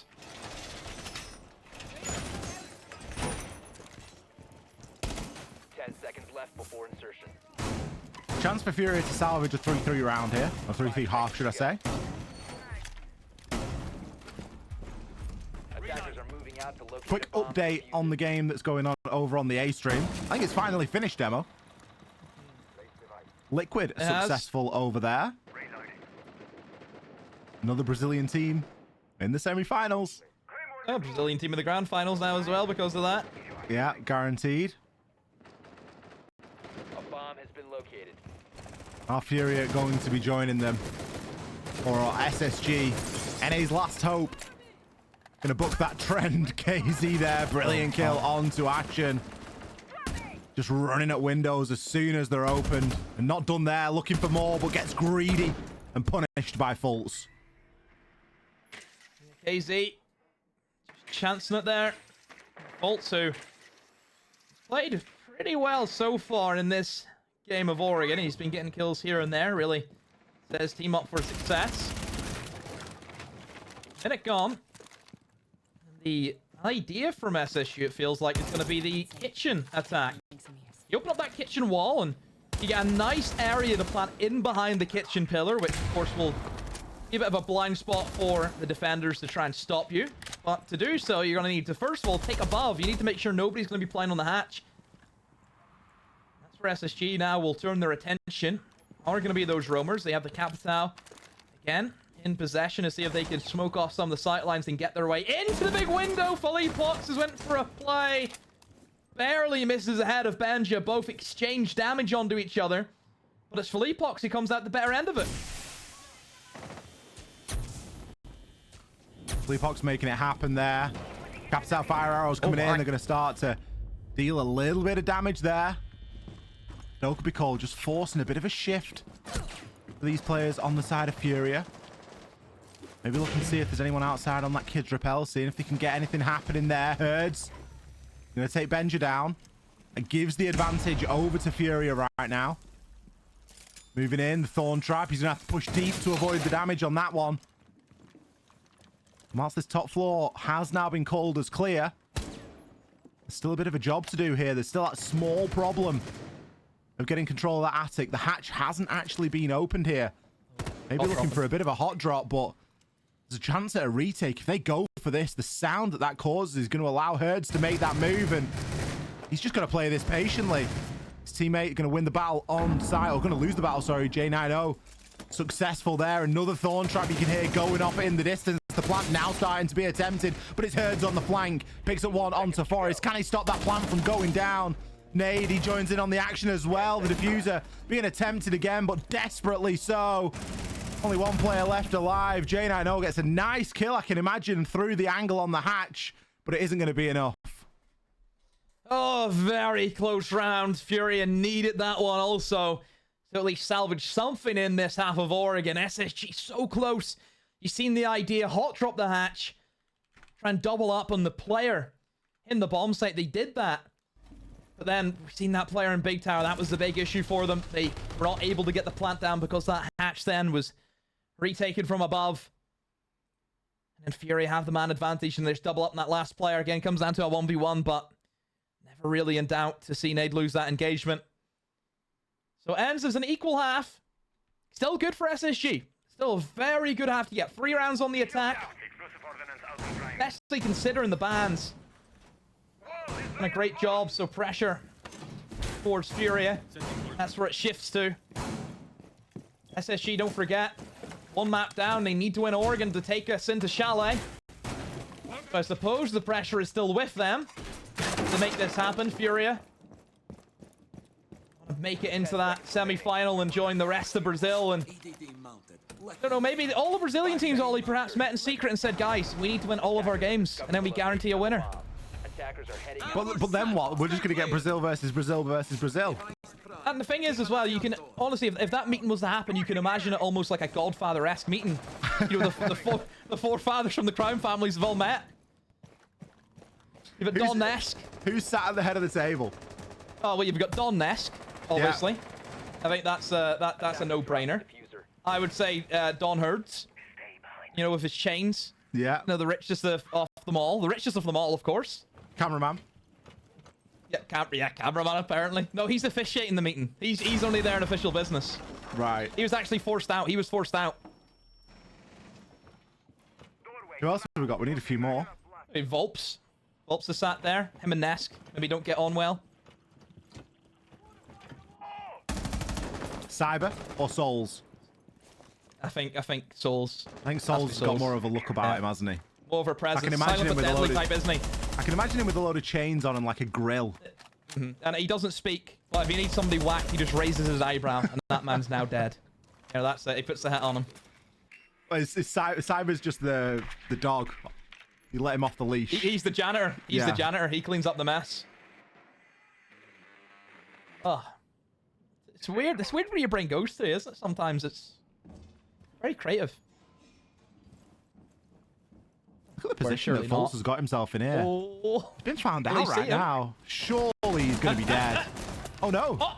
JV, a blunder. And Fultz with the shotgun takes Nade down.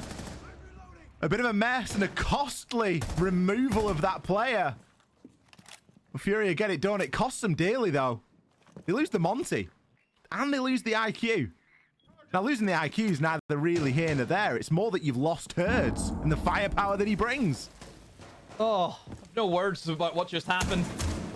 I mean, Fultz should have been dead to rights, but somehow he's taken two people with him to the grave where it only should have been him being sent to the graveyard. This is a very good position for SSG to be in now. Two players off the board.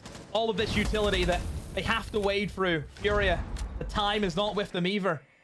40 seconds left. The Goyos are still going to be up. Even a Kapkan or two might be lurking in and around the site too. A bit of a dampener on the spirits of FURIA. They are going to need to play fast and furious. See if they can get this one over the line, but I really don't see it happening.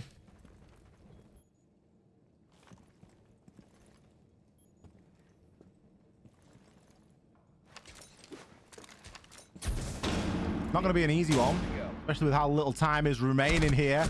JV92 going to fall for Leapox. He'll find one, but SSG lock things out. A lot of that round can be attested to Fultz and what he was able to achieve in the early part.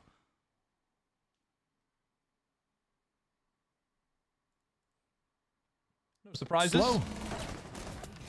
I mean, it's mistakes, isn't it? And we don't tend to see very many mistakes from FURIA. No, that is, yeah, a round that you just never see from a team of this caliber. You know, a TK into then a Monty just losing the bottle almost and just sprinting at somebody.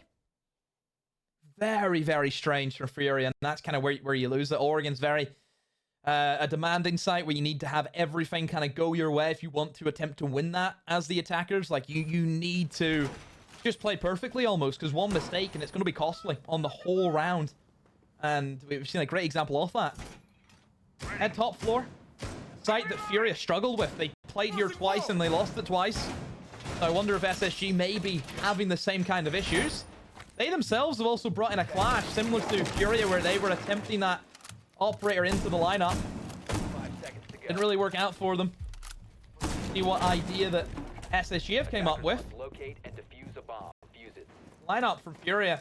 Capital makes an appearance. That's what both teams have kind of locked in for. With the lack of the Ying or the Grim, you need to find something to disrupt those power positions, and Capital can fill that role.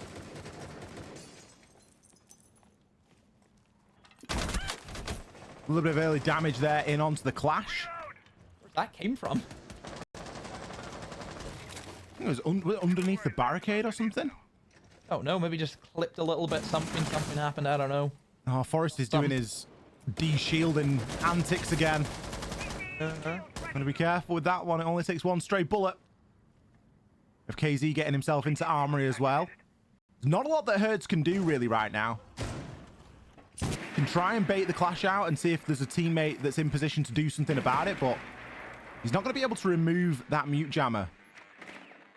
Well, that electrification, which is required now for step number 2. You can have armory control all you like, but that clash needs to be dealt with.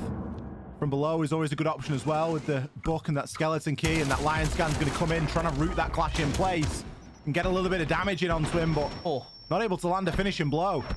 He's getting shot as well from the other player upstairs trying to support that clash. Leaplock seems to be really, really careful. We've seen Benja had a lineup. He's still there with the C4 in his hand, prone, waiting to see if he can pick off somebody in towards that armory corridor. Just going to hold it for the meantime. KZ is not pushed up into that location. Now he will, and surely information is going to be fed for Benja to fire the C4, and it will connect. Great bit of teamwork from Benja and Forest. All Benja needed was the green light. The signal to go for it. Oh, the clash again up close and personal now, and Herds is in. What a heck of a position to be. Benja swings off the information. Forest putting a great shift as the clash to feed kills over to Benja. Now FURIA are down and out. They are 2 men behind, and they still have the clash to deal with. Not going to be easy, especially when Benja is really rocking and rolling now. Skeleton key drawn for this close range engagement. It's going to be shotgun versus shotgun. The clash just comes in to body block for the time being, and these 2 players on this side are firmly locked out right now. JV92 eventually shuts Benja down, and Forrest gives himself away. He walks through the edge. I mean, he mustn't have been able to hear that. There's 25 seconds left, and it's 3 versus 3. There is a glimmer of hope here. There's no information for FURIA to be going off, and they're going to get caught chasing shadows. 2 kills come in. Nade is able to drag one back. 1 versus 1, 11 seconds. Final defender at the bottom of these white stairs. Fultz just needs to keep himself alive. Doesn't have a C4. Can start to try and bait for that plant to go down. He can hear the plant has been attempted, and is just going to wait and play it beautifully. You got to hold your nerve in that sort of situation. You got to really wait for the clock to do a lot of the work for you. And Fultz did just that, but it came down to the wire. Oh, it did, but really it shouldn't have. You know, SSG were in great shape. You know, leading with 2 kills and still having the clash, but Forrest just overextends himself. Look, straight into the air jab, of course, but thankfully Fultz is cool, calm, and collected in that situation. Makes it happen. SSG now breaking away with the lead. FURIA on the back foot even more so now. Remember, they've already used the timeout only. They used it during their defensive half. So they don't have an opportunity to try and slow the pace down and chat about what they want to do. It has to be here and now. Of course, SSG, they still have their timeout that they can utilize if they need it. Now, it only depends if FURIA pull, you know, maybe 2 rounds back, and that's where you'd call the timeout. But at the moment, SSG, they're moving forward and they're showing no signs of slowing down. They did something that FURIA couldn't do, and that was defend the top floor. 10 seconds to insertion. 5 seconds. SSG a couple of rounds away from taking this map and giving us a real series on our hands. Attackers are heading out to defuse the bomb. It's exciting stuff. I'm reloading. I feel like it's wide open for him to take FURIA. I don't know where they turn from this point. Benja's on 16 kills, 5 deaths. There's not a lot that's getting in his way. Sometimes all it takes is a player to have a life game. Oh, yeah. And a series can be back on. Seen it all before. Benja had a fair few of them whenever he was able to win SI23, of course. If Benja's back to his old ways, if he's back to his best, caused a lot of issues, not just in this competition, but going forward for really the whole world. Oh, Herds. Oh, Speaking of Benja, he's just put him to bed. He's tucked him in. Great pick from Herds. Nice use of the Oster Shield to give him a bit of deployable cover as well. Why's Benja challenged that, though? Why is he... Yeah. You know, I mean, he's doing even well, isn't strange on he? his part. Maybe a bit overconfident. perhaps? That's what I was expecting. Also, I like the addition of the Monty alongside the Ossa. You know, obviously the Ossa's going to be there to get the plant down because it's a very open bomb site, as we know. But the Monty's going to be used more for just the presence of being able to block down the green stairs. You know, he can just stand in front of green door and it just shuts down that kind of flank option that obviously defenders would like to go for. Bandit Trick not going to do too much against a Maverick. especially if JV starts to try and get a couple of holes in that wall. Just needs to be cautious though, and he can't do this on his own. Probably going to be waiting for some support. Maybe even once the Monties come in as well. Get an exothermic pre-placed, remove the ability for that bandit to move in and make the trick, and you can just see a couple of pixels there, but Felipox taking his time, and it's going to be JV to pick not only one, but two. Ashen lines up with him as well. Oh, this is beautiful from FURIA. The Monties lads push in, but they're going to get downed at the moment. That's going to be the diffuser carrier. J9, know. He's done a little bit of magic, but he's got a lot more to do. He's got so much information, but look at the pressure. The plant is going to start to go down. The revive's coming out as well. FURIA, they didn't care about that bulletproof camera. They knew they could operate. They knew they could get it done. Oh, wow. What a round. I mean, it really stemmed from just 2 kills appearing from Attic. I honestly don't know how he got the kills. How JV was able to line up 2 kills to the Maverick is beyond me. The SCG had been able to give that to him. Very difficult there from J90 to do anything in that scenario. So many bodies that he had to try and fight through, and he just couldn't find any of them.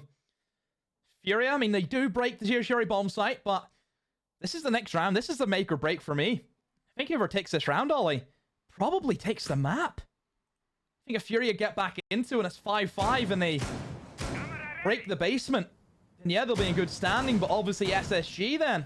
They win this round, and 6-4, they have the match point. 10 seconds left. Yeah, it feels like a big round, doesn't it? Especially with it being a basement defense. 5 seconds remaining. This is where it starts to get pretty real. Locate a bomb and defuse it. We're going to need to see some good siege from FURIA as well, because they've struggled on this basement defense so far. Not bringing them onto this time. And also SSG, they don't have that hold upstairs from Fultz. It would make a lot of sense for SSG to lightly roam, lightly have some presence upstairs, and then very quickly drop themselves back. Try and get rid of a few drones, maybe try and take a gunfight, but really not look to give too much away. I've heard he's in a prime position here. On the IQ that he plays so often.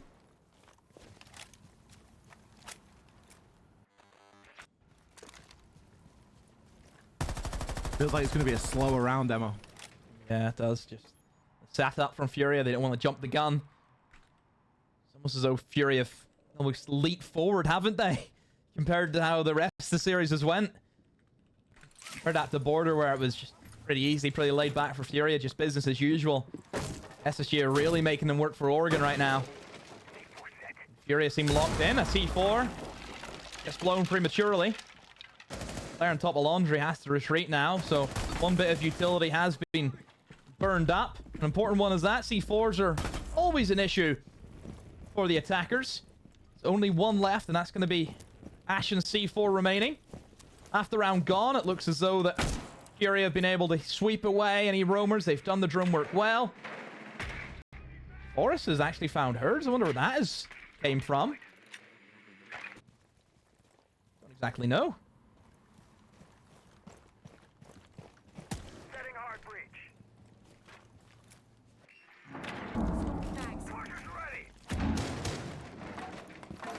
Again, you do get the feeling that it's going to be a bit more pressure surrounding this round. We're going to see the hatch opened with around a minute left to go. JV92 going to start to make his way down these laundry stairs, looking to try and cut off. Not sure if he knows there's a player hopped up to his right, Attackers have located a bomb. just behind that secondary doorway.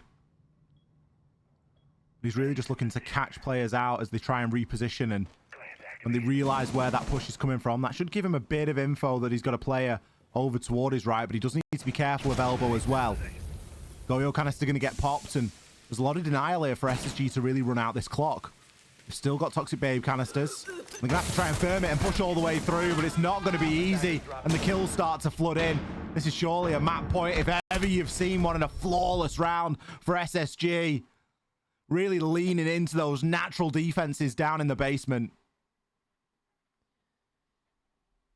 Great hold. I mean, expected.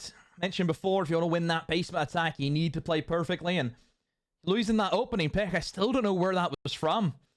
It just left FURIA in a very difficult circumstance. Just even that extra man makes all the difference. But not a big lot of utility either. It's not as though that FURIA could just explode into the site. They took their time and it didn't pay off.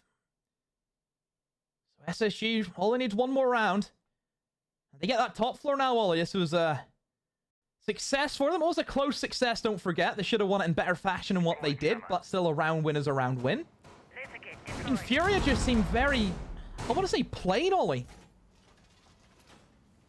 Yeah, they've not got that killer instinct right now, have they? Feels like I'm eating ready salted crisps. Nothing bad. There's nothing bad with a good bag of ready salted. I know, but it's just compared to Thai sweet chili sensations. Oof. Oh, you see what I mean? That's the difference. 5 seconds remaining. I don't think very many people are going to know what they are, but they're basically like... Attackers must How would you even describe them? They're like chili flavored Thai crisps. sweet chili. Yeah. It's like sweet chili though. Look, if you're from the UK, you'll be sitting Oh, if there you're from the owing UK, with you us. know. You will be. Yeah. I think it's the age old, isn't it? Who's standing up on FURIA and saying we're winning this map? No one really. I mean, they're all in and around the same, aren't they? Like, They're all, there's nobody really it's a good team performance, but it's ahead. It's not enough. Not at the minute. There's been some good individual moments. But when you're going up against Benja and J90, both topping above double-digit kills. Oh, yeah. This is a nice little play. I love the top of the stairs being left open for the Oryx or whoever it is that's going to be playing in and around there. Gives so much flexibility. Oh, he's dead. Doesn't realise that the player inside of Armory and maybe floats a little bit too close to the sun there. I'm surprised he stayed alive for that long. You know, I thought he was going to be dead a lot sooner than that, but still, it kills the kill for FURIA. That gives them the armory control as well as the bedroom control, of course. Leapok stationed in the same position as what he was previously downstairs in Classroom, looking to use that skeleton key from below. There's somebody knocking about downstairs, though, at C4. Benja again with these lineups. Fool me once, shame on you. Fool me twice, shame on me, and that was certainly the case for FURIA because they've let it happen again. Fleepox will find faults below. Mentioned before, there's a player roaming around downstairs. And Benj is also now dropped down the attic hatch, I believe, and went straight through lobby. Nobody's watching it because Fleepox left his position. J90 also takes a bit of a swing into Trophy. Ends up with a kill, and this has completely been turned on its head. Crazy to think that all it takes is Benja to have another pop-off round here. Fleepox, the next victim for him, and JV92. It's all down to you now to keep your team in it and to keep it a clean 2-0, but it's not to be. Forest, he'll secure the last. And off the back of a huge team performance and good individual play from both J90 and Benja, SSG, they've taken us to a third map. That's more like it. That's the SSG that we should have seen. Ashen, there we go, the mouse moving. We can only imagine what's coming out of it. He's pointing the Benja. I mean, that's the player. He's just... Benja's back, isn't he? He is back. Just that play, the confidence that he has, the C4 kill again, and then just drops down the hatch. Takes advantage of Fleepox leaving his post. Yes, important flank. J90 as well, obviously has to be mentioned. The consistency from that guy, Ollie, is second to none. We've mentioned this before, but how good he is. So SSG, a great opportunity now to kick on, and this is where I'm going to bring up your point. You always say, Ollie, the team that wins the second map in the series usually goes on to win the third one. Absolutely. There's a lot of pressure now. I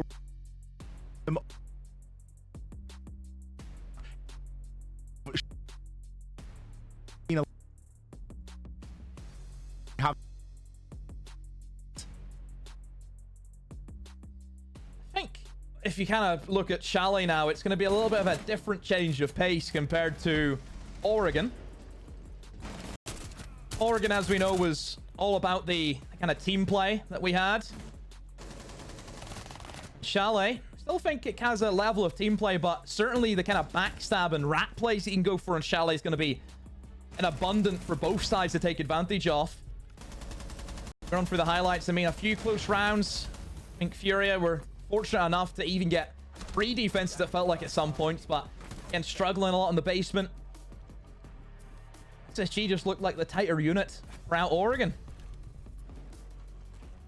I think that's what it ultimately comes down to, isn't it? We were saying that we were a bit unsure maybe on who this map favored. Does it favor FURIA because it has a little bit of structure and it has something that they can play around, but we didn't see that structure coming out in spades. They did seem to tend to do well in and amongst the chaos.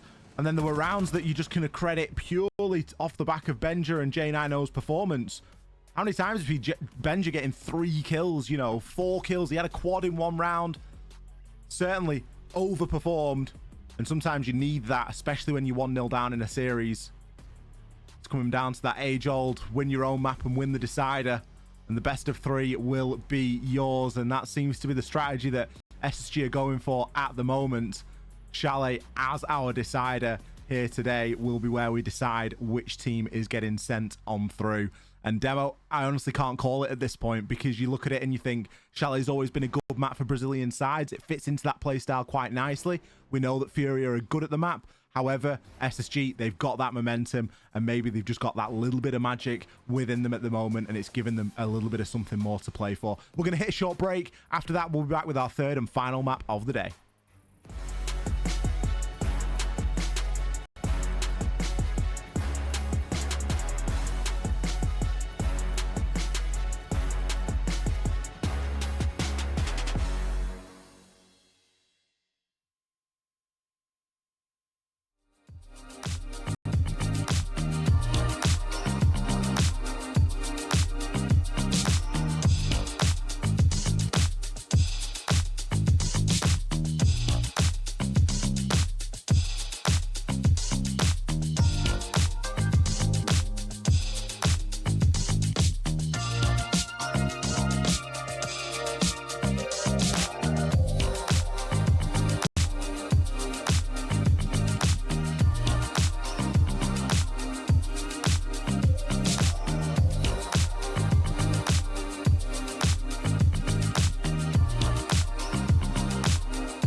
New adventures bring new challenges. Even as the heat rises, dandruff and grease won't stand a chance. With new Clear Men, powered by triple formula technology.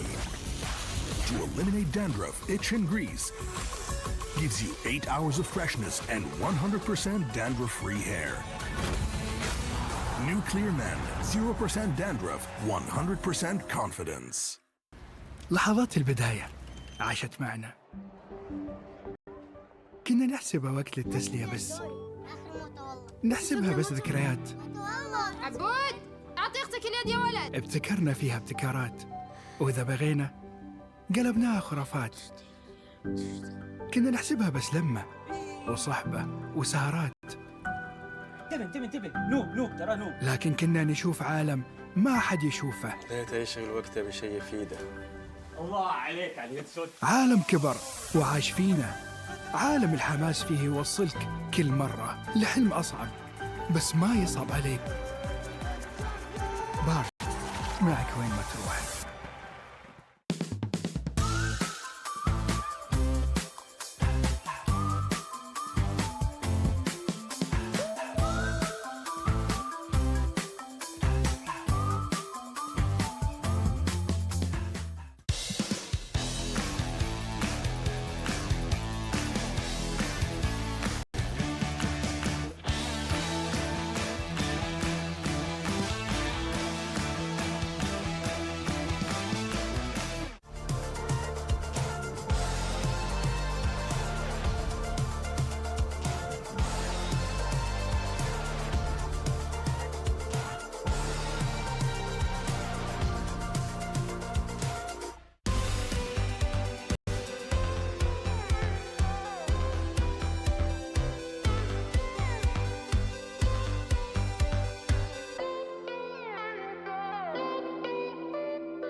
Hello everybody and welcome back to EWC day number 3. We are well and truly underway with the playoffs now, and we are going to be going into our third and final map in this series. Our final series of the day, in fact, FURIA versus SSG. We've already seen them each take a map. We saw FURIA successful on Border. We saw SSG successful on Oregon. And honestly, we don't know which way this one's going to go, but I myself, and I'm sure you are too, Demo, are happy it's at least going to 3 maps. Yeah, Chalet as well. We haven't had the luxury of casting a Chalet here over on this stream, Ollie. And again, I think by expectations, you would expect FURIA to be the favored side, just based on their history with Chalet. They're a very strong Chalet team, always really have been. So SSG, again, it almost feels as though they've conquered one mountain. Now they need to conquer another.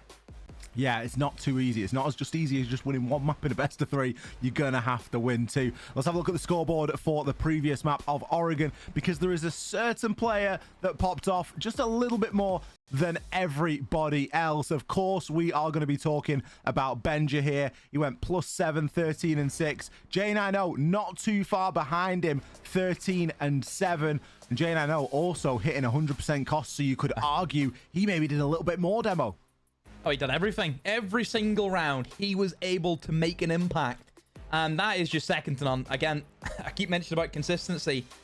That kind of sums it up. You know, 100% cost. It's very rare you will see that. I think is it maybe the first 100% cost we've had this whole competition? It might be. Certainly in an 11-round game. You know, if we've seen a shorter game, it's a lot easier to hit 100% cost, right?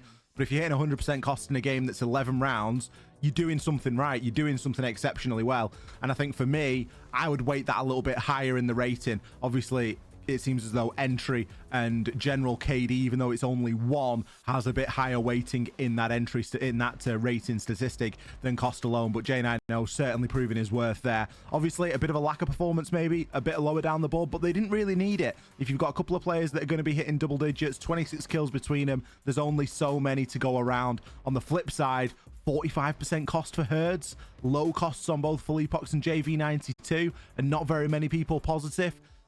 It paints a bit of a picture, doesn't it? And it tells you the story of the map, and the story being that FURIA really struggled once they got onto the attacking side, and there were a couple of rounds that they were able to get away with, but ultimately it was an SSG day through and through on Oregon. Look at the kills. Pretty mid for FURIA. That's what it was, just a mid performance. Wasn't horrendous, but it wasn't exactly great. That's just the difference. But for FURIA now, it's about resetting, isn't it? But going again. A team where, I mean, making these kind of long distances in the series there more than well-rounded for Ollie. Think back to the SA Grand Final. Oh, they had some marathoner on that day. And that's it, the mental strength that they showed on that day. You can never count this team out from that point onwards. You've always got to give them the credit. This time they've got a whole map to go at. It's just a best of one at this point. It's a best of one on Chalet. That's what they'll be telling themselves going into it. Confident in their own ability on the map. I'm sure confident on their own ability inside of the server. As we head on in. FURIA going to be starting off on the attack here. SSG starting things off on the defense. We've seen a good variety in bans, not only in this series demo, but across the games that we've watched here for EWC overall. Mm-hmm. A ying bang. What a shocker. The other one's going to be. I mean, shields. Obviously, both teams have kind of favored the shields. Really shied away from it. Is that the first time we've seen a bit of chat, Ollie? I think it might be. Oh, the blitz ban. We see a shield ban. It is the blitz. Herds is having none of it. Herds ain't replying. Very difficult to look at map preferences for this map and or this series because of how little Siege has been played since Manchester, and basically due to both these two teams' performance in Manchester as well. But Chalet and Border, both of these two teams, it's their top preference map. Chalet top preference for FURIA, Border second, and SSG it's the other way around. But there's a very small sample size. It's been banned against them quite a lot, but they've only played the map a handful of times at the major. So it is difficult to get a good read, and especially considering that SSG have made a roster change since then as well. It's tough to say which team the map favors going into it. But that's the beauty of things. We get to sit here for the next hour or so and watch, see which team wants it more, because this is where it all matters. This is what it comes down to. These two teams playing for a spot in the playoffs tomorrow. They've both seen success on maps earlier on in the afternoon. And now it's all down to Chalet. A Blitz mute ban, a FURIA Ying ban. Mute ban's a funny one. We don't really get a mute ban too often, Demo. No. Mute is an interesting one, but a bit of a sleeper ban because it is very influential. I mean, you think about Mute and the impact that he can have. Being able to disable a hefty amount of gadgetry. You know, obviously it stops the drones, but think about all the other things it stops. You can place some walls to stop hard breachers. You think about Dokkaebi and how prevalent she has been. The fact that you can just deny that immediately is great as well. A whole bunch of different things.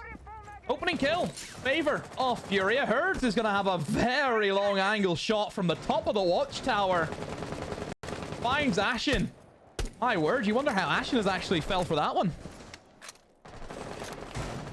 Well, he's stuck to the bulletproofs and the cameras for the time being until they eventually get destroyed. Nice early opening pick for FURIA, and it kind of shows that maybe they're going to come out of here with a slightly different pace to the pace we saw on Oregon.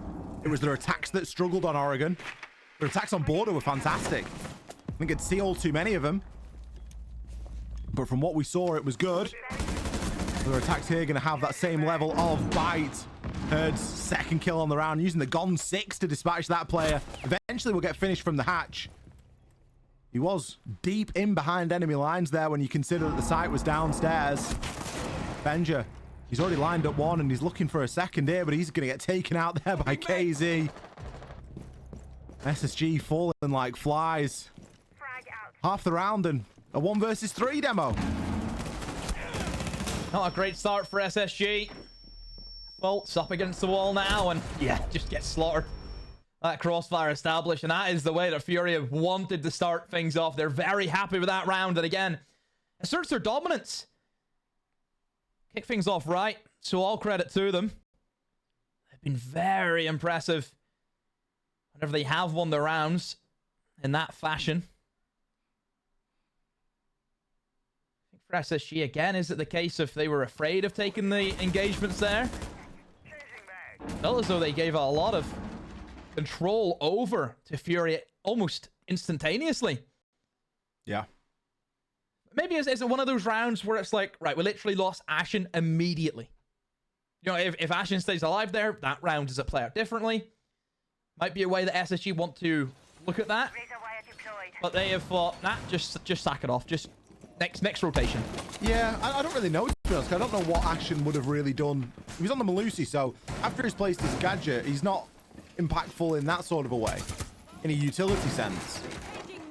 So I don't really know what they would have necessarily done too differently. I think it was the fact that they'd lost Ashen and then they lost the second opening pick as well. And as soon as you're 3 versus 5, that's when it starts to get real tricky. And you're kind of relying on attackers to start making mistakes there. They're going to stick to the rotation, though. Downstairs into bar and gaming. Not bringing the mirror. Mirror is often used for this site. Instead, just going to rock with the Azami. The Azami can still be a real difficult thing to deal with. Bit of early aggression there as well. Forest not shying away from that challenge on the window. Showing that they will meet W7M at the boundary to the building. FURIA just probing for that first pick, aren't they? Almost immediately into the round. They want to try and give themselves that immediate advantage. SSG have done a great job at just staying alive. Keep themselves healthy. Not allowing FURIA to have that opening kill. Leapbox, that's good information to see. Okay, nobody's in lobby. A bit of barbed wire to stop me running up the stairs, but for the most part, it seems to be pretty empty. Good information to try and feed through to the rest of his entry players that just be careful if they're not playing in and around Fireplace and in towards lobby, then they'll probably maybe in towards your piano perhaps. That's certainly position that Benj is playing. You're very close to that double door. Oh, bullets flying past his head, and he was able to dodge it, but Ashen was not. He gets caught in the rebound. Opening kill again in favor of FURIA.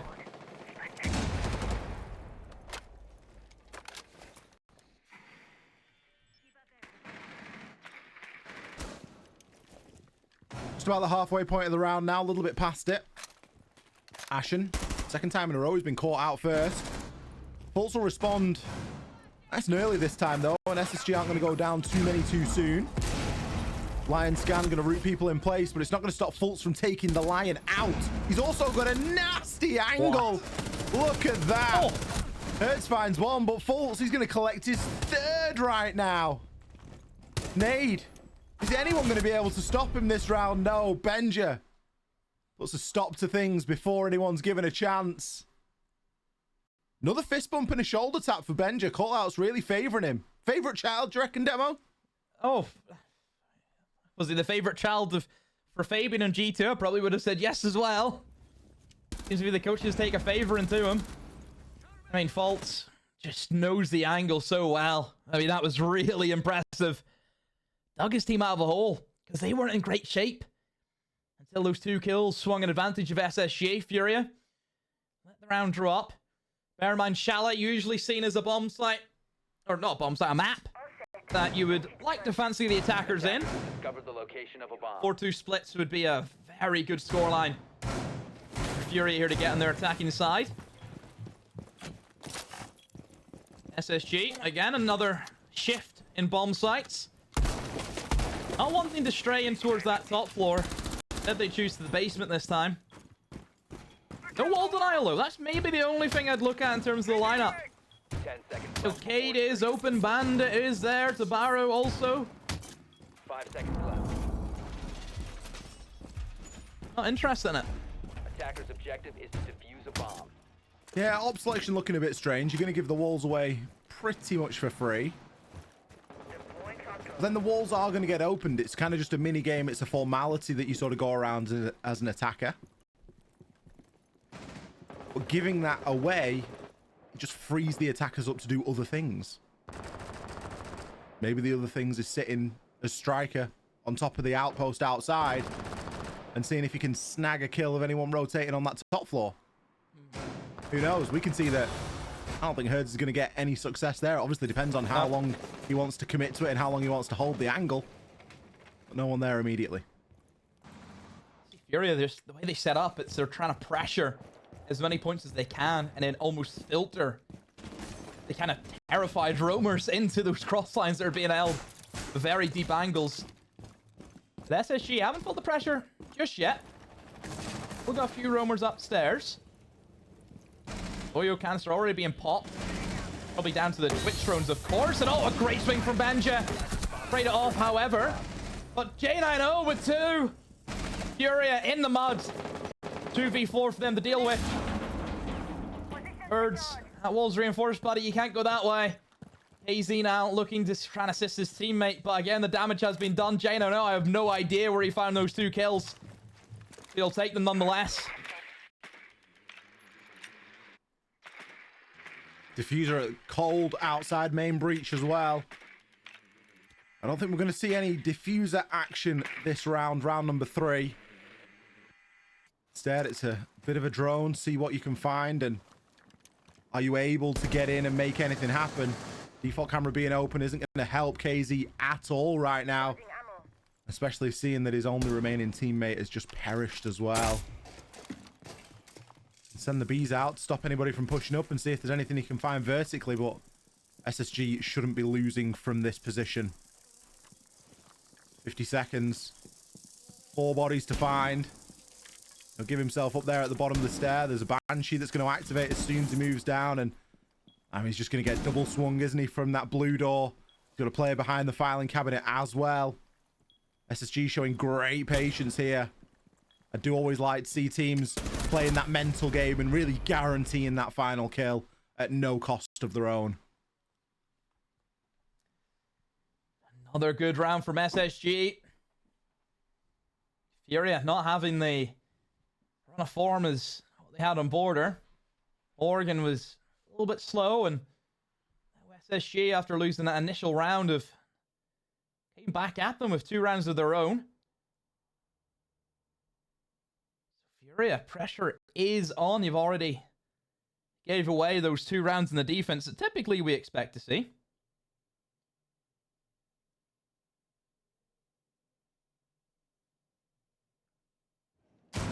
Anyway, we go down to that kitchen site. This is where Furia won, of course, and SSG kind of confirmed that, yeah, top floor, it ain't for us, which I would agree with. I think top floor is very difficult to defend. You open up the breach as the attackers and just punt in a blind position. Have the cover from the windows. Horrendous situation for the defenders to be in, where you almost have to just hope that people miss shots to defend the top floor. Instead, they will opt for the kitchen. Main thing about kitchen, though, is just remember that upstairs, there's a lot of vertical angles that you can make. Especially if you look in towards the hatch as well, it drops straight in towards kitchen. Sometimes it's used as almost like an escape hatch for the defenders as they feel pressured upstairs. But looking at the SSG lineup, you would expect to see them hold above. You have the Izami coming in, which is going to be great for that library side of things. You can just kind of hunker down and deny access to that side of the map. Action on the visual, though. No Boss G, which has been the recurring theme we've seen from this competition. Then he is the K1A. Boring. Remake the round. Remake it with the Boss G. Nade going to take Benja down. Benja on another one of his trademarks, the Mozzie. This time not seeing too much value. Benja probably loving the mute ban. It gives him a bit of an excuse to play one of his favorites. Herd's going to take Ashen down as well. Sometimes Furia just come out and they just pick up kills seemingly out of nowhere. But that's 2 kills that they've found from outside to in the first minute of the round, and now they've got all the time in the world to do whatever they want. They can spend a bit of time in the Rotero drone, they can remove some Kiba barricades, gather a little bit more information. There's another Kiba that's going to go.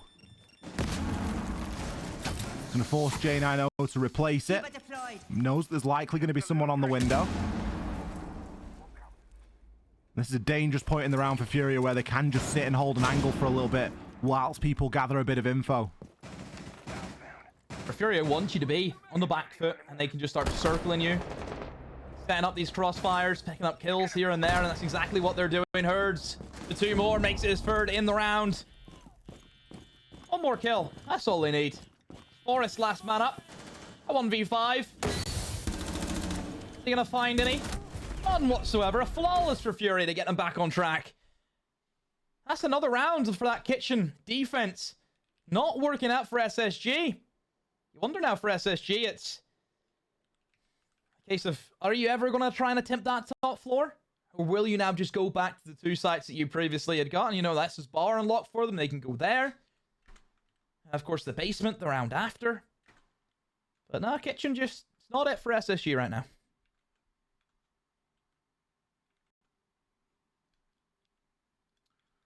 Maybe they just move off it for a time.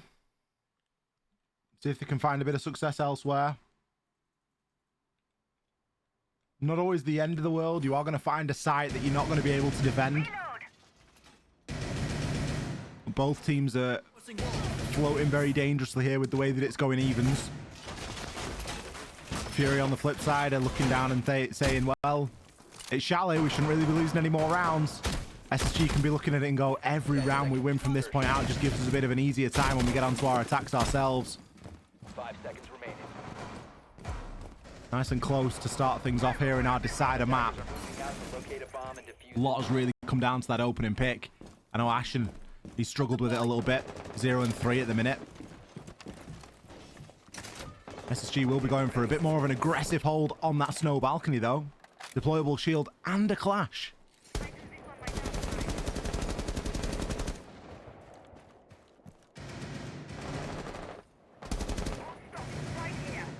Are we actually going to see the Chalet have an impact?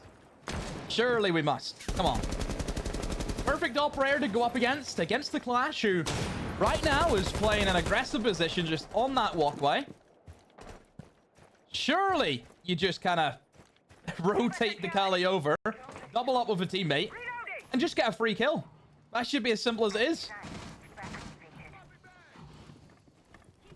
The shield as well. A shield into a shield, Ollie. Is that the meta? You just don't want to know, do you? I'd see that in rank here. Just go, we'll go the other side. Go, solar take, guys. Solar take. It's a solar take. Attackers have located a bomb. And again, solar take's viable because Grim's up.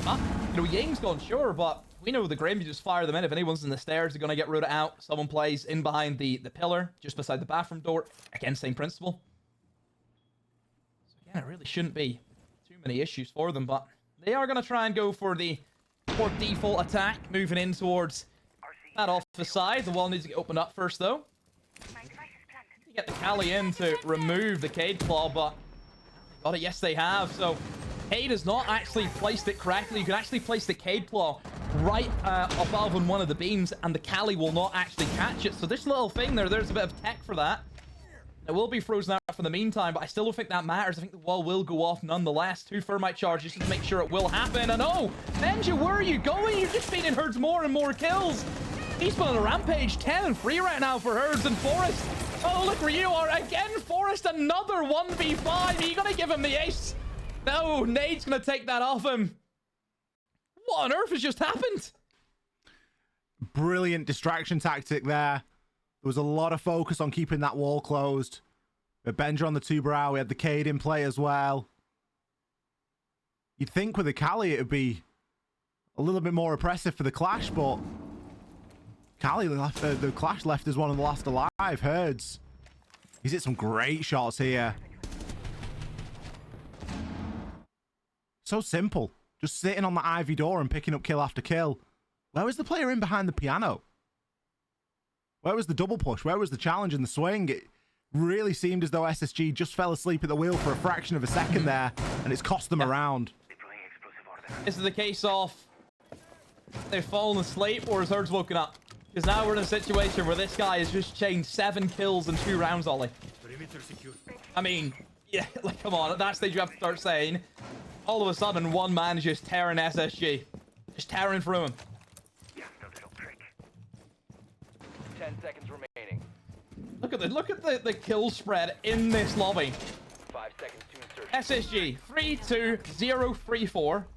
Furia 1, 1, 3, 2, 11.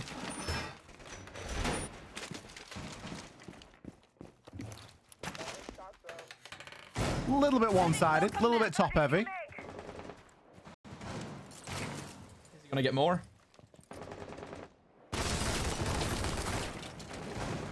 Oh, nobody's home. Very patient on the angles now, I must admit. Seeing if he can try and find a kill, and almost does, as Ashen is in bedroom, but there's aware that somebody is on the rappel. Ashen is a bit of a lone roamer right now. Nobody's in any real radius to try and help him out, and maybe cut off now as Birds has moved towards that trophy window. It will stop the escape from Ashen, and the phone call comes in. He's still upstairs. Somebody now has walked in towards office, and do they hear the phone buzzing? Do they hear it going off? Benja's found one. Oh, I don't think Ashen knows. I don't think he knows that the Ram has already moved in pretty deep. And yeah, Ashen should be dead to rights, and he will be, but he was able to take Philly Box down before that.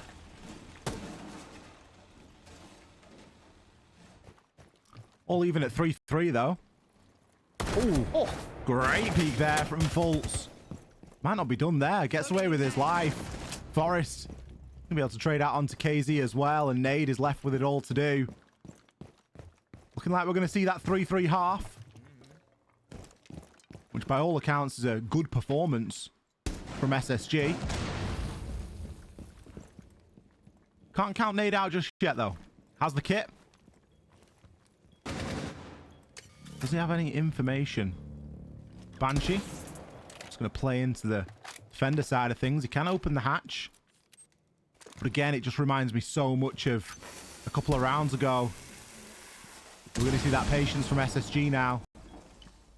Not going to want to peek until the last second. Going to try and pre-fire and really commit to these angles. But the Banshee, again, going to be the big indicator there. And SSG, they are like statues right now. The Frostmat under that window he needs to be cautious of as well. That'd be a terrible way for this round to end. Oh.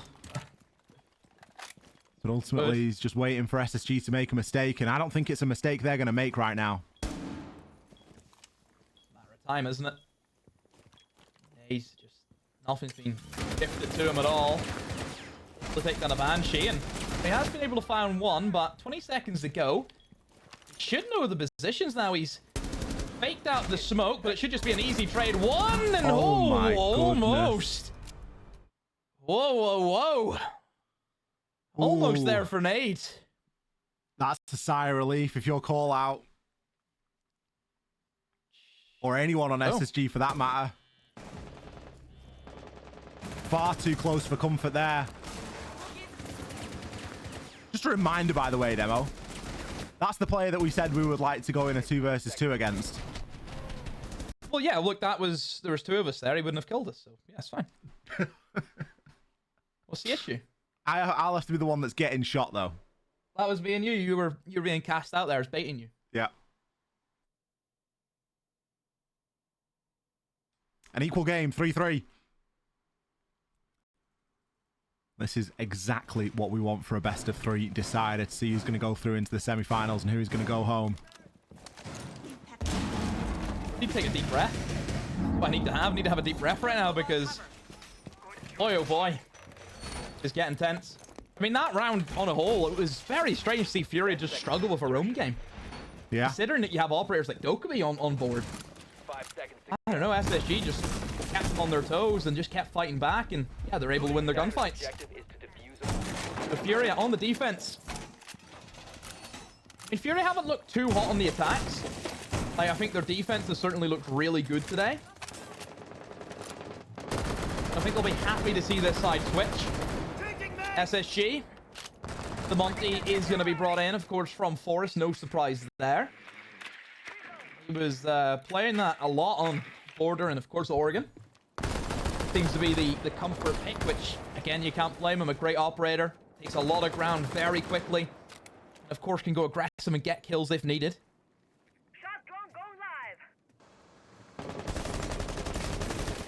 This is that time of the round where SSG are looking for that outside to in kill.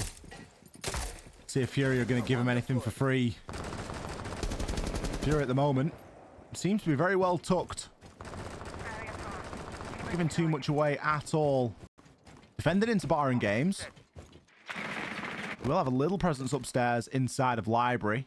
Certainly got a bit of utility up there. I'm not sure if anyone's actively in that spot right now. Good amount of information here. Knowing that Nade is going to be on that yokai at the moment. Could be a chance for a hop in. The yokai stun's going to come out, but so does a nade. Fultz, he's going to find him. The plan is now on. Shield on the back. What a grenade. The timing on that. False. He can do no wrong right now. The plant's been confirmed, but the double push is going to secure the kill onto Forest. Lion Scan's going to root people in place. The advantage still for SSG right now as Action. He's on the backstab. He's going to find one. KZ picks up two, but there's two more for him to find. 25 seconds left to go. Another Lion Scan. Can't risk moving. He's got information, though, and he's got the clock against him, so he needs to get active. He needs to do something, but he's currently peeking on the wrong side. He's going to jump out, draw for the deagle. He's essentially just padding his stats right now, and Fultz isn't going to lose that one either. 3 kills, 2 grenade kills, Demo. And this is post-nerf. When was the last time we saw 2 nade kills? Oh, very long time ago. Very long time ago. My goodness. I mean, SSG, you know, fair play to them. They went for it. It was a viable strategy. Just get yourself in there. And I think, obviously, whenever you have the shield available, it allows you to go for plays like that. So Forrest just being able to jump in, denies that initial few shots.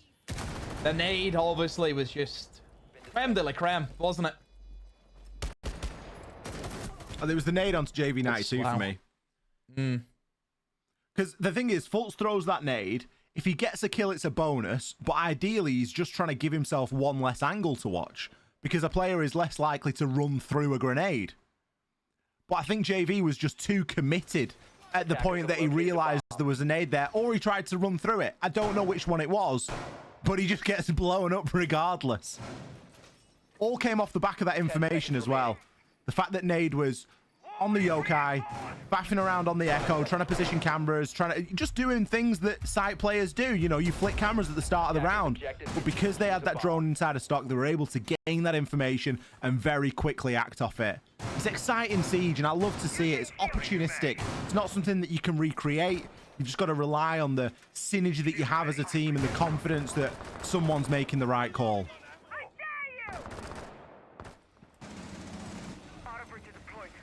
So, SSG kicking things off well in the attack. Laying down the marker. FURIA need to respond now. Their response, of course, is going to be with a basement defense, which already ain't looking too good. You know, the floor's already open. The Ram just tossed straight in through the window, and this from Benja, maybe looking for a bit of a crouch down the stairs. I wonder if there's going to be anything in his way. Maybe a bit of barbed wire, similar to what's just happened to Forrest there in the blue stairs. For Benji, he's hold on to that angle. That will look towards that rotate. Middle of the site. The biggest issue that Forrest will deal with is just for the clashes. Clash is a perfect counter to the Monty, as we know, and Benja has started his approach now. He's been able to find one on the JV92 as Monty is rotated down in towards Snowmobile. So Nade isn't going to be a big lot of help here. Needs to try and get in and see if he can stop that Monty from pushing in. And Nade, see if he can try and find a player on that pillar. Benja just patrolling those vertical holes. I wonder where everyone else from SSG is, because right now all we've seen is really the Monty and Sled combo, Ollie. Yeah, it's been a little bit quiet, hasn't it? Especially on the FURIA front. Monty versus the Clash. There's only one winner in that one. Gonna have to try and find that Clash vertically. Otherwise, it is going to be a nightmare. A no-go for the Monty. Benja gonna find another kill there. Over onto KZ, and Herd's forced to use a bit of his utility to stay alive there. Bleepox gets a very important kill there. There was a Dokkaebi call going out. I'm surprised Benji didn't hear him there. Nade needs to try and make this Clash work. The Monty is going to start to bear down on him, and this is where Monty has the advantage. Once you're waiting for that charge to replenish, there's not a lot that you can do. Forced into the corner and taken out by J90, who picks up the final 2. The SMG deadly in his hands. He's had a stellar series so far, and it looks like he's not finished yet. Oh, Benja and J90. What a pair. Honestly, these two today have been on fire. Wow, wow, wow. SSG, they've played their game plan extremely well. They have seen that FURIA have just essentially forfeited all of the map control over. We'll take that. We'll be straight in, opening up all the vertical holes. Like you mentioned, Ollie, the Clash. There's a set timer in the taser. You just can't sit there the entire time. I think SSG, they have a big belief in me, Nash, and just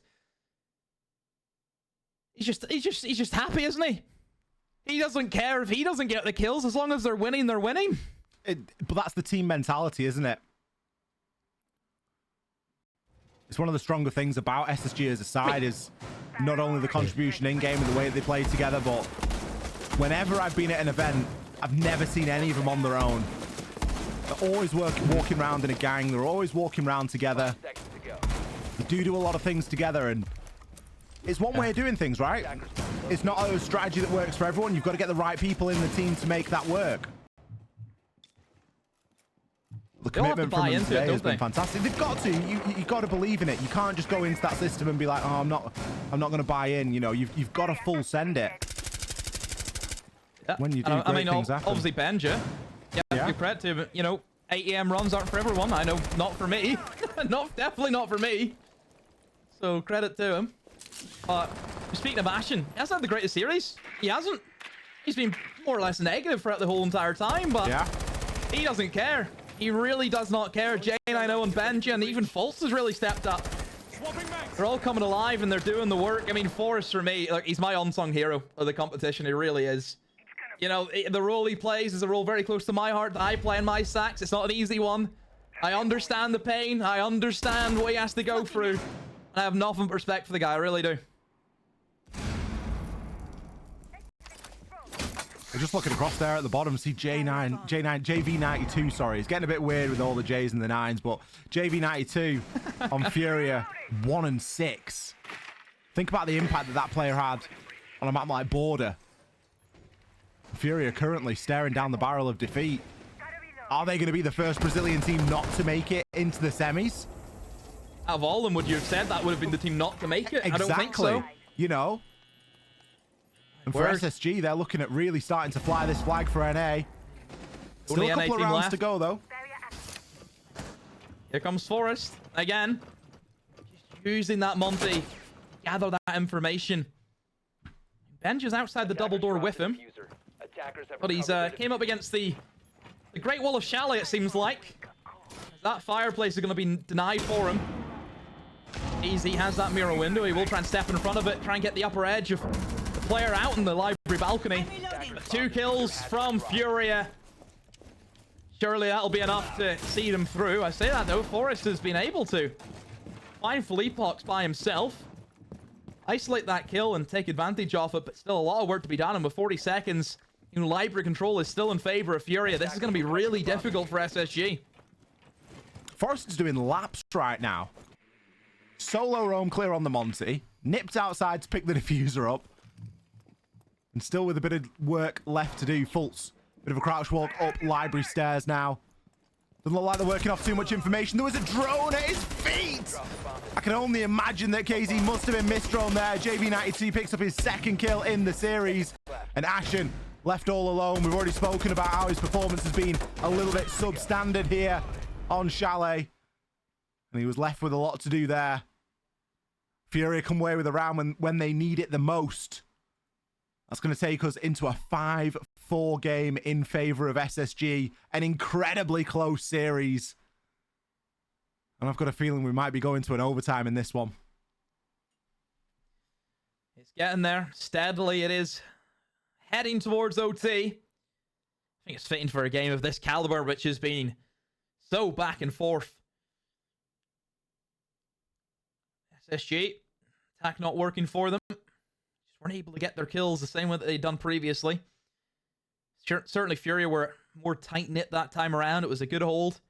They seen the objective that they wanted to go for, and they executed it well. We head to our kitchen site. This was an area that SSG struggled with. Wonder if FURIA might suffer the same, or if FURIA, they've cracked the code. They know exactly how they want to defend kitchen. Look at the lineup, though, from SSG. The Grim immediately comes in. I mean, it's a full switch-up, full 5-man change. Actually sacked off the Monty in its entirety. I would say maybe Solar Take, based on what I'm looking at. You know, a Brava to maybe hack away any bits of utility that could be lurking towards Solar and just fire the Grims in. That would be my understanding, my thought process. Yeah, potentially. You've got some Banshees that you could hack, but I don't know. I don't feel like there's loads for the Brava to go on. Yeah, you can get a default cam or you can get the Banshees, but I don't know, realistically, is there anything that Bravo's going to see a lot of value out? Maybe I'll eat my words. Maybe it'll be round defining. Well, I think you will, and it could be, because this West main rat push is now in effect with Ashen hacking it out.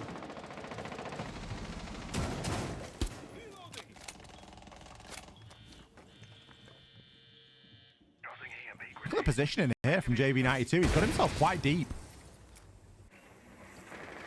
Not sure how much support he's got where he is at the moment. Benja, he'll start things off, though. Immediately traded out, though. Herds on that Warden. Not too much of a loss for this round. There's not going to be anything that's going to concern him too much. Maybe a couple of smoke grenades, but yeah. Nothing that's going to really slow things down too much. No that way. will do, however. A great kill from Nade. We've mentioned that Ashen hasn't really had much to do in the series. That's one of the engagements you really need him to win. Yeah, he needed to do better there. Look, he hacked the Banshee. It was free real estate for him to walk up. The Grim was well placed to spot out the player inside a kitchen, but he just couldn't win the engagement against the guy on Solar Stairs, which actually was not tagged by the bees whatsoever, just right on the frame of it. So FURIA have the man advantage. SSG look a little bit lost now. They don't really know what they want to do. Their initial idea was to hack away that Banshee, have the Grim clear away trophy in kitchen, and then gift dash him with just a myriad of free kills, but it hasn't worked out like that. Only one set of Grims left for Forest, and he will dish it out now in towards Solar Stairs, and oh, that Great Wall is back again. Jane, I know, has to try and mag dump into it. He is assisted by Fultz, who at the moment, both of them are a Thatcher and Ace. Surely the wall could be opened up, but instead they're going to go for the option of trying to open up the long angle onto Office, knowing there's a guy in Piano, just shuts off immediately. What were they thinking? SSG, a massive blunder, and okay, Zeeg a little bit ahead of himself, has gifted a kill over the J90, but and still having that extra man. I suppose they could go for it, but maybe they might come in to regret that, as Forest is by himself single-handedly taking control of Solar Stairs. A 2v2. Looking at the health, Forest is pretty low, and against that TCSG who just ripped through with ease, it's going to be difficult for them, and it is. SSG drop another round, and FURIA equal things up, 5 rounds apiece. You can tell we're getting to the sharp end of a series when you start seeing rounds like that and the amount of mistakes that we saw in that round. Stamina. It really is, isn't it? It starts to come down to stamina. Frame switching off. Little things that you wouldn't dream of doing in the first map of a series when you're nice and fresh and you're all ready for it. And then when you get into the trenches and you forget the plan and you're just going through the motions, you're acting off instinct, those mistakes start to come through. And that's definitely what we saw there from SSG and, honestly, to a degree, from W7M. They were in the driver's seat there and they let it slip down to a 2 versus 2. And there was a time where I was thinking, this could be SSG's all day long. They've now let FURIA catch up. And that could be a crucial error here. Because FURIA do seem to start taking things in their stride a little bit more. It only seems like a couple of rounds ago, Demo, I was commenting on JV92, and now he was 1-6. Now he's 5-6. He's picked up some really crucial kills. He got 2 in the last round to secure it. And he's picked up a couple in round number 9 as well. SSG, they're looking like they're starting to run out of ideas here. And that's not a good sign when they need 2 more to take it.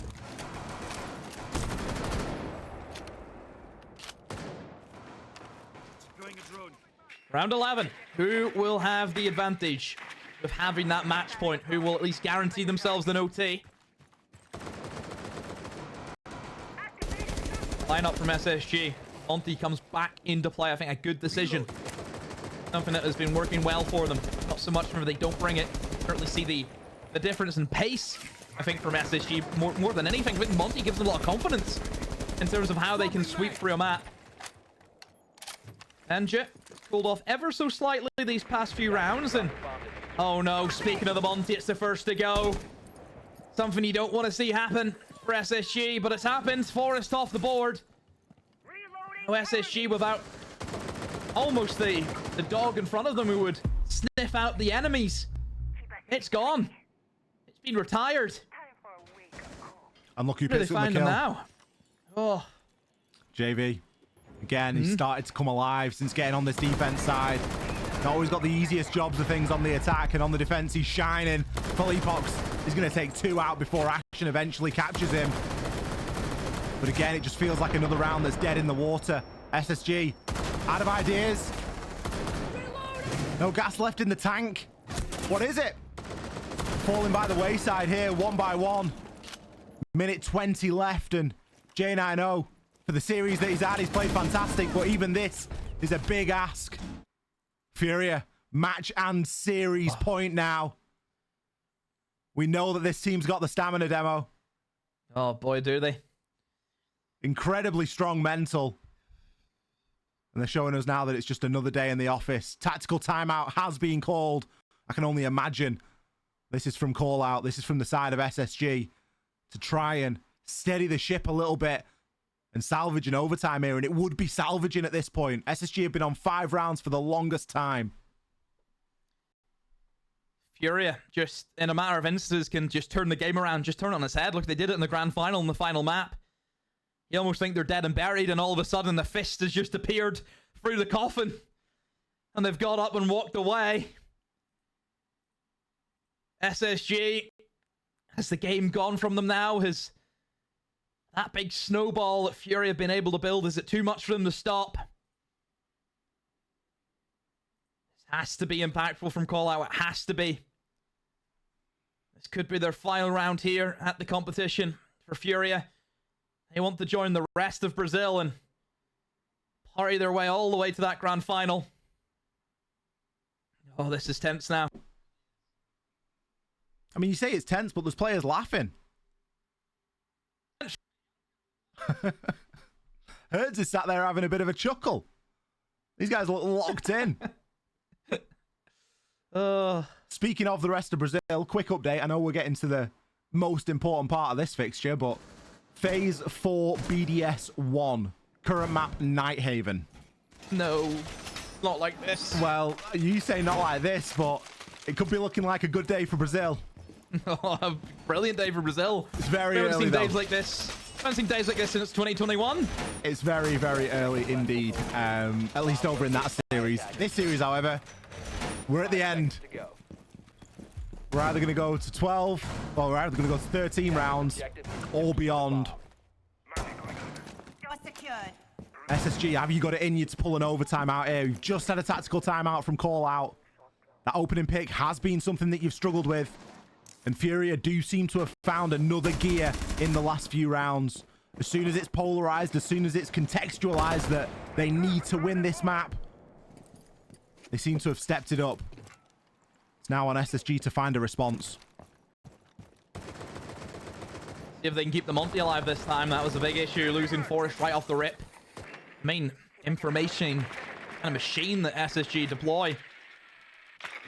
A nice little drone there from Forest. Will spot one player inside of Kitchen, so they are aware that FURIA are trying to hold from below, and of course the impact of holding from below just means that teams kind of have to push you out, because a lot of that bomb site is destructible from below.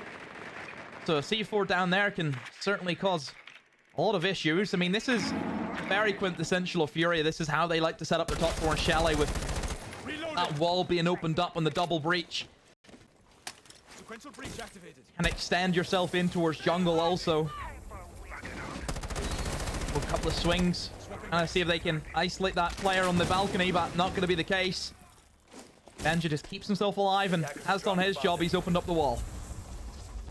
Maybe even got a little bit unlucky not to get any damage off, or at least a kill onto the player that swung him as well. Benja in such a dangerous position now, though, because whilst he's a known, there is always the question mark of, has he moved off? Do we re-peak it? And for FURIA, it's all about digging in and not giving away any of those opportunities. They've done a great job of staying alive so far. Now it's time for the Monty. Forest going to try and push himself up those fireplace stairs. Benja will be opening from below and seeing if there's anyone there ready to deny, or any C4s that will be present. Monty should be able to get himself into position now, but you don't really want to start thinking about a plant just yet. Yeah, still a few things you need to think about. How much denial do Fury actually have? And on the surface of it, they have one C4, and that's all she has. That is it. That's the only thing Fury have. Instead, it looks as though Ollie, their win condition is going to be the flank. And right now, Philippe could be on for one. He's actually pre-placed the C4, and it's a bait as Benja has gone down, and this may cause a lot of issues for SSG. They have to respond to this, and they'll do so. Achin with 2 kills. Another one comes up blue, though. An onslaught of a retake. It has ended up as a 1v2, and SSG are going to win it out and send us to overtime. Close stuff down to the wire. I thought with the Philippox flank, it was going to be perfect. The C4, if it had got a kill or not, it was a brilliant cover for him running up those stairs. See him pick the kill up here, and I mean, it's been a long series demo. We commented on how Ashen really hasn't had chance to shine. I think he did his job and more there in that round. Brilliant stuff to take it into an overtime. The call out timeout was successful. And now it is in the lap of the gods. There's no call out available, no timeout available for either team. And Fury are going to be on the defense. Attackers have discovered the location of a bomb. How does that bode based off the splits that we've seen?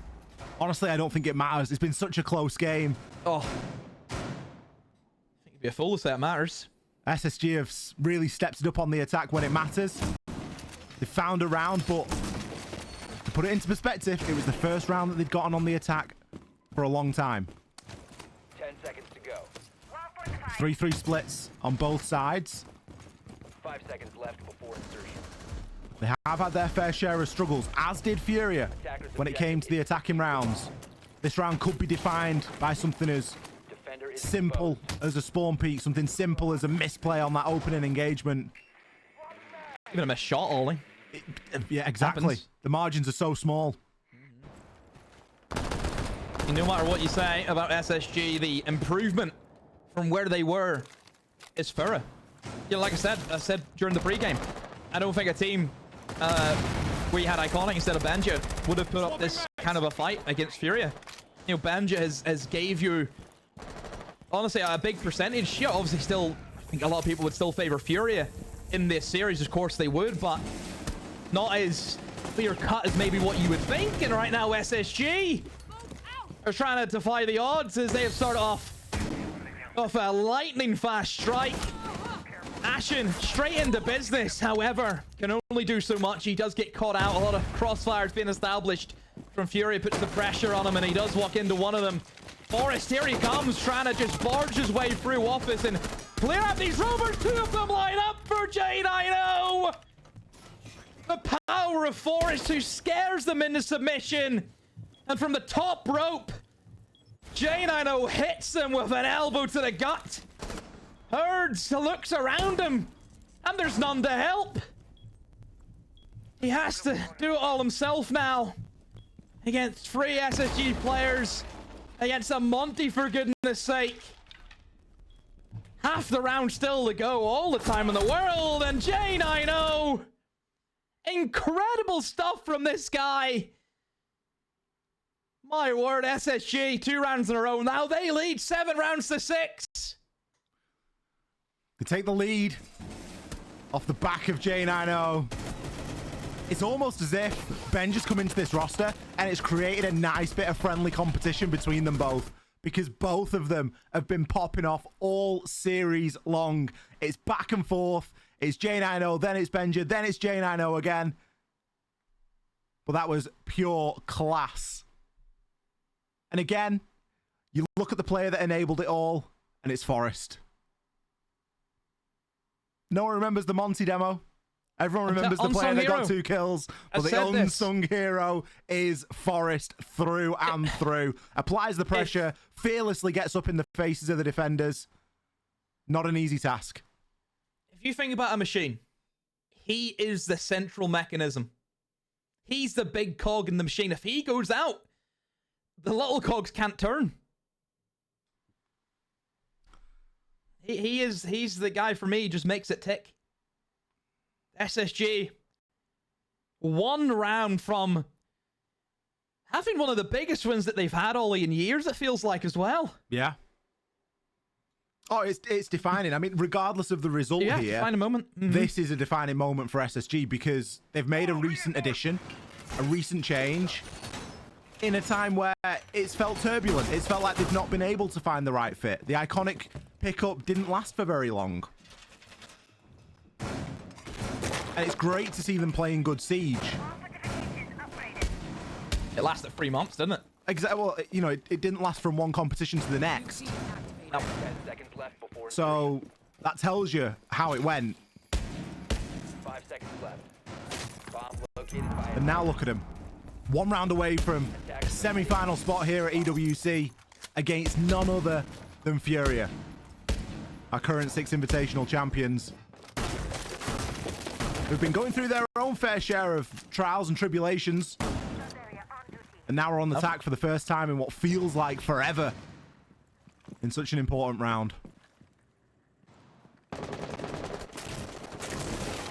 Benja looking to get aggressive.